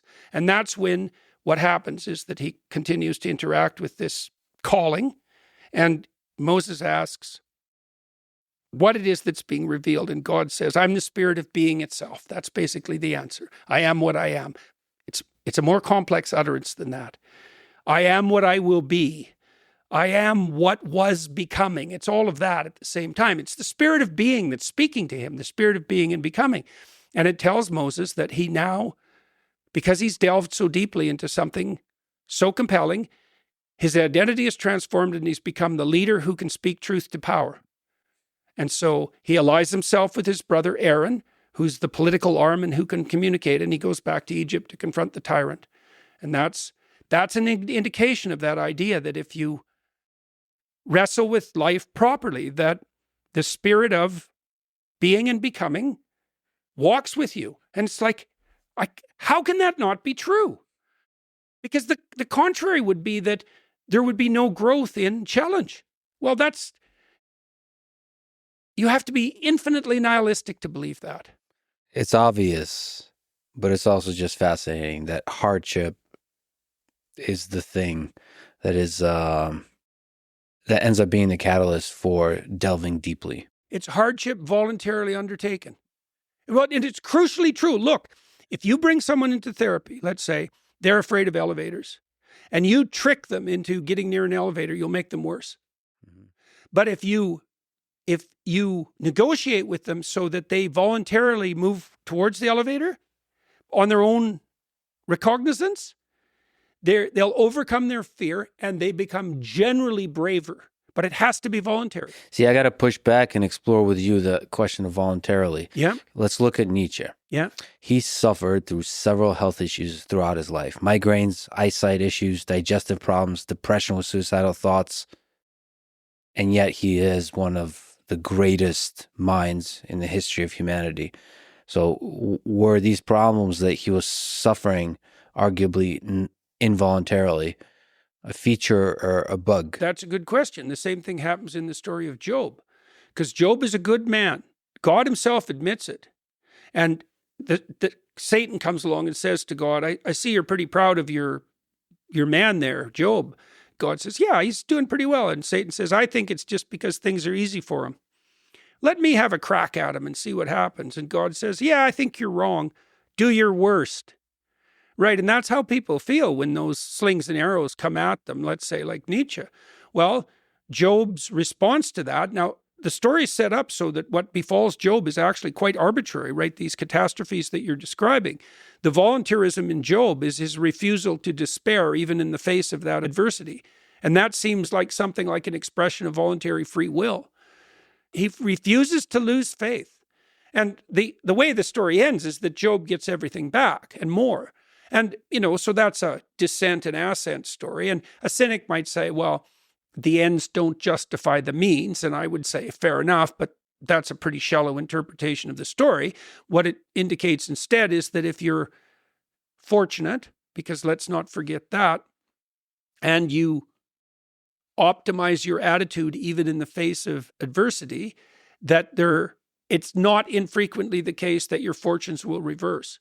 And I've found that in many situations, the journalists whose goal was most malicious in relationship to me, who were most concerned with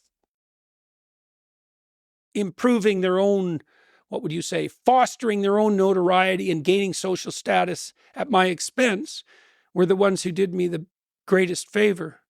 Those were the interviews that went viral. And so that's interesting, because they were definitely the places where the most disaster was at hand. And I felt that in the aftermath. Every time that happened, my whole family was destabilized for like 2 months because it wasn't obvious at all which way the dice were going to roll. But you leaned into that. So in a sense that there's this kind of a transformation from the involuntary to the voluntary. Basically saying, bring it on. That act of bring it on turns the hardship, involuntary hardship, into voluntary hardship? Well, not necessarily, let's say, but you could say that's your best bet. Well, you know, I'm never going to say that you can transcend all catastrophe with the right attitude, because that's just too much to say. But I could say that in a dire situation, there's always an element of choice. And if you make the right choices, you improve the degree, you improve your chances of success to the maximal possible degree. It might be too much to say, but nevertheless could be true. Viktor Frankl, Marcus Aurelius. Mm-hmm. Well, that's what the resurrection story proclaims, is that, you know, even under the darkest imaginable circumstances, the fundamental finale is the victory of the good. And that seems to me to be true. Do you have regrets when you look back at your life in the full analysis of it? Well, as I said, I was very ill for about 3 years, and it was seriously brutal. Like this is no lie, every single minute of that 3 years was worse than any single time I'd ever experienced in my entire life up to that. So that was rough. Was the roughest the physical or the psychological? Pain. Just literal pain. Yep. Yeah, I was walking like 10 to 12 miles a day. Rain or shine, winter, didn't matter. Not good. And it was worse than that, because as the day progressed, my pain levels would fall until by 10, 11 at night, when I was starting to get tired, I was approaching, what would you say? I was approaching something like an ordinary bad day. But as soon as I went to sleep, then the clock was reset and all the pain came back. And so it wasn't just that I was in pain, it was that sleep itself became an enemy. And that's really rough, man, because sleep is where you take refuge. You know, you're worn out, you're tired, and you go to sleep and you wake up and it's something approximating a new day. This was like Sisyphus on steroids. And it was very difficult to maintain hope in that, because I would do what I could. Like, there were times when it took me like an hour and a half in the morning to stand up. And so I'd do all that and more or less put myself back into something remotely resembling human by the end of the day. And then I knew perfectly well, exhausted, if I fell asleep, that I was going to be right at the bottom of the bloody hill again. And so after a couple of years of that, it was definitely the fact that I had a family that carried me through that. What did you learn about yourself and about the human mind from all of those days? Well, I think I learned more gratitude for the people I had around me. And I learned how fortunate I was to have that and how crucial that was. My wife learned something similar. She was diagnosed with a form of cancer that, as far as we know, killed every single person who ever had it except her. It's quite rare. And her experience was that what really gave her hope and played at least a role in saving her was the realization of the depth of love that her son in particular had for her. And that says nothing about her relationship with Michaela, with her daughter. It just so happened that it was the revelation of that love that made Tammy understand the value of her life in a way that she wouldn't have realized of her own accord. We're very, very, there's no difference between ourselves and the people that we love. And there might be no difference between ourselves and everyone, everywhere. But we can at least realize that to begin with in the form of the people that we love. And I hope I'm better at that than I was. I think I'm better at it than I was. I'm a lot more grateful for just ordinariness than I was, because when I first recovered, I remember I was standing in this pharmacy waiting for a prescription, in a little town, and they weren't being particularly efficient about it. And so I was standing in the aisle for like 20 minutes, and I thought, I'm not on fire. I could just stand here for like the rest of my life, just not being in pain and enjoying that. And, that would have been something that before that would have been, I would have been impatient and raring to go because I didn't have 20 minutes to stand in the middle of an aisle. And I thought, well, if you're just standing there and you're not on fire, things are a lot better than they might be. And I know that. And I think I remember it almost all the time. You gain a greater ability to appreciate the mundane moments of life. Yeah, definitely. The miracle of the mundane, right? Yeah. I think Nietzsche had that because he was very ill. And so I suspect he had it, and he was regarded by the inhabitants of the village that he lived in near the end of his life as something approximating a saint. He apparently conducted himself very admirably despite all his suffering. But that still, there's this tension, as there is in much of Nietzsche's work, between the miracle of the mundane, appreciating the miracle of the mundane versus fearing the tyranny of the mediocre. It's more the mediocre and resentful. Yes, but that's you giving him a pass or seeing the good. Well, fair enough, There's a kind of, the tyranny of the mediocre. I always hated this idea that some people are better than others. And I understand it, but it's a dangerous idea. This is why I like the story of Cain and Abel, I would say. Because Cain is mediocre. But that's because he refuses to do his best. It's not something intrinsic to him. And I actually think that's the right formulation because, I had people in my clinical practice who were lost in many dimensions from the perspective of comparison. One woman I remember in particular who, she had a lot to contend with. She was not educated. She was not intelligent. She had a brutal family, like terrible history of psychiatric hospitalization. And when I met her at a hospital, she was an outpatient from the psychiatric ward, and she had been in there with people that she thought were worse off than her, and they were. And that was a long way down. That was like Dante's Inferno level down. It was a long-term psychiatric inpatient ward. Some of the people had been there for 30 years. It made One Flew Over the Cuckoo's Nest look like a romantic comedy. And she had come back to see if she could take some of those people for a walk and was trying to find out how to get permission to do it. And so, better than other people. Some people are more intelligent. Some people are more beautiful. Some people are more athletic. Maybe it's possible for everyone at all levels of attainment to strive towards the good. And maybe those talents that are given to people unfairly don't privilege them in relationship to their moral conduct. And I think that's true. Like there's no evidence, for example, that there's any correlation whatsoever between intelligence and morality. You're not better because you're smart. And what that also implies is if you're smart, you can be a lot better at being worse.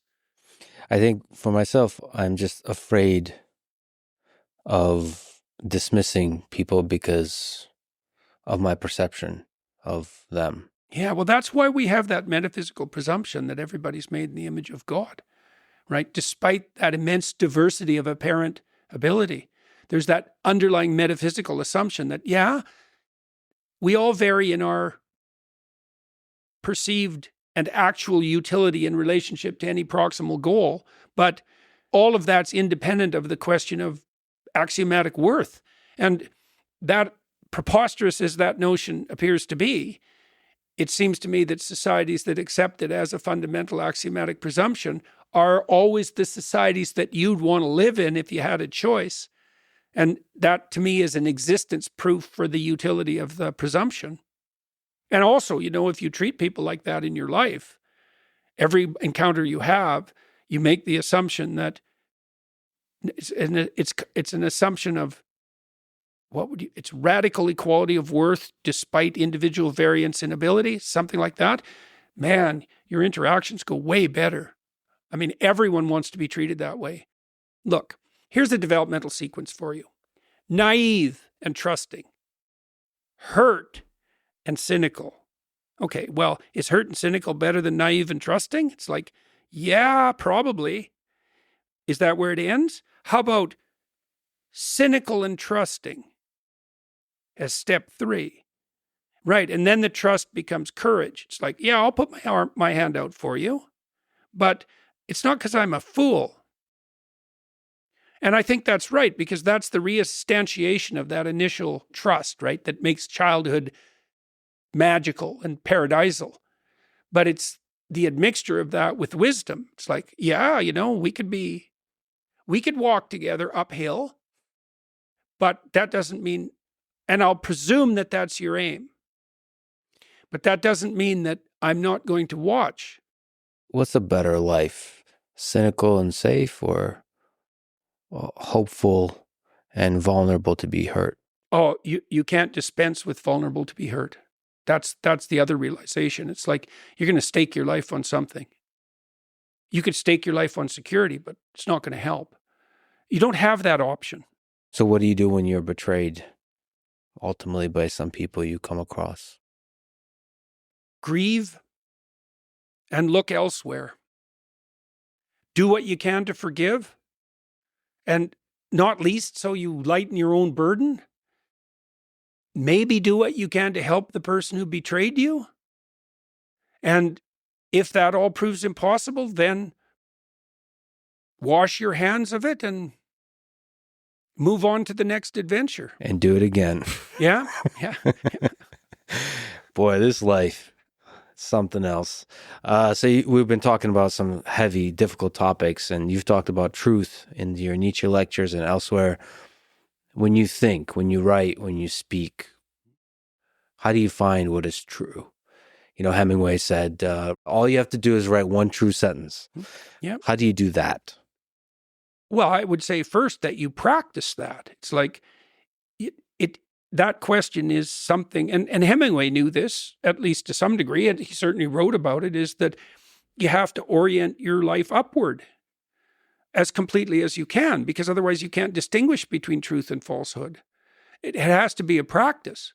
Now, and for me, I started to become serious about that practice when I realized that it was individual. It was the immorality of the individual, the resentful, craven, deceitful immorality of the individual that led to the terrible atrocities that humans engage in that make us doubt even our own worth. I became completely convinced of that the fundamental root cause of evil, let's say, wasn't economic or sociological, that it was spiritual, just psychological. And that if that was the case, you had an existential responsibility to aim upward and to tell the truth. And that everything depends on that. And I became convinced of that. And so then, look, you set your path with your orientation. That's how your perceptions work. As soon as you have a goal, a pathway opens up to you and you can see it. And the world divides itself into obstacles and things that move you forward. And so the pathway that's in front of you depends on your aim. The things you perceive are concretizations of your aim. If your aim is untrue, then you won't be able to tell the difference between truth and falsehood. And you might say, well, how do you know your aim is true? It's like, well, you course correct continually and you can aim towards the ultimate. Are you ever sure that your aim is the right direction? You become increasingly accurate in your apprehension. Is it like part of the process to cross the line, to go outside the Overton window, to dip a toe outside the Overton window for a bit? Of course, that's what you do in part and play. I was at the Comedy Mothership, and every single comedian was like completely reprehensible.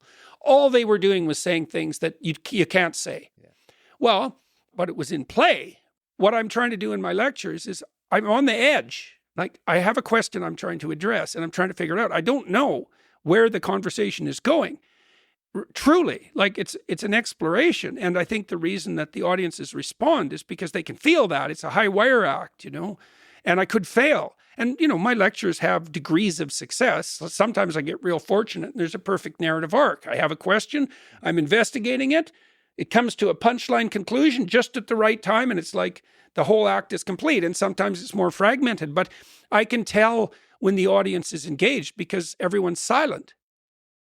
Except maybe when they're laughing. But there's a kind of sense that you're arguing with yourself when you're lecturing. And it's beautiful. It's really beautiful and powerful to watch. Like Nietzsche does the same. There's contradictions in what you're saying. There's a struggle with what you're saying.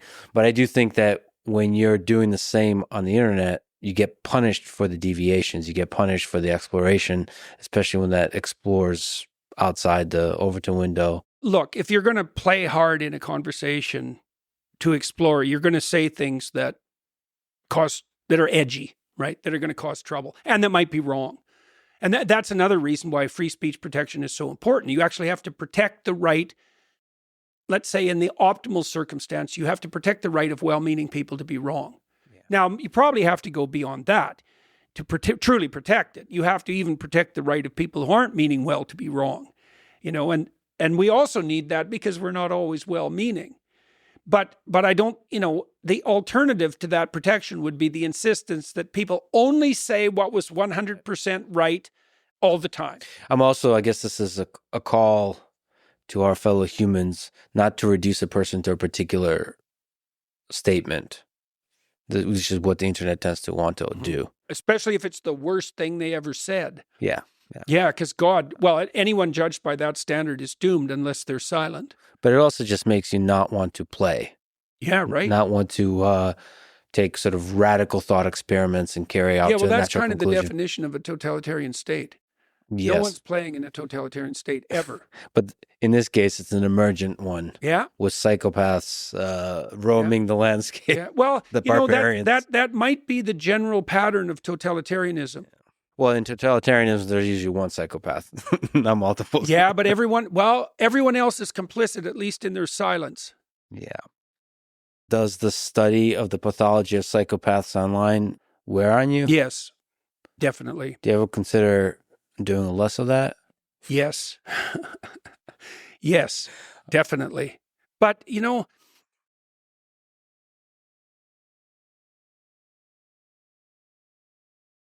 probably I experienced most of that on X.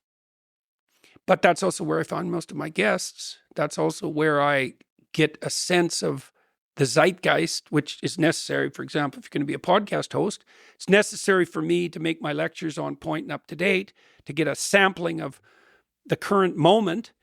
You have to be of the moment in many ways to function at a high level. Is there a price? There's a price to be paid for that because you're exposed to everything in a sense. And you can also oversample the darkness. Yeah. Yeah, definitely. And it can make you more and more cynical. Yeah, well... It's a danger, right? Yeah. Well, luckily for me, I have many things that counterbalance that. The familial relationships we talked about, the friendships, and then also all of the public things I do are positive. The lecture tours, for example, which I'm on a lot, they're basically 100% positive. So I'm very well buttressed against that. That's great to hear. Darker element. As a fan in the arena watching the gladiators fight, your mind is too important to be lost to the cynical, to the battles with the abyss. Well, you have a moral obligation too to maintain a positive orientation. It's a moral obligation.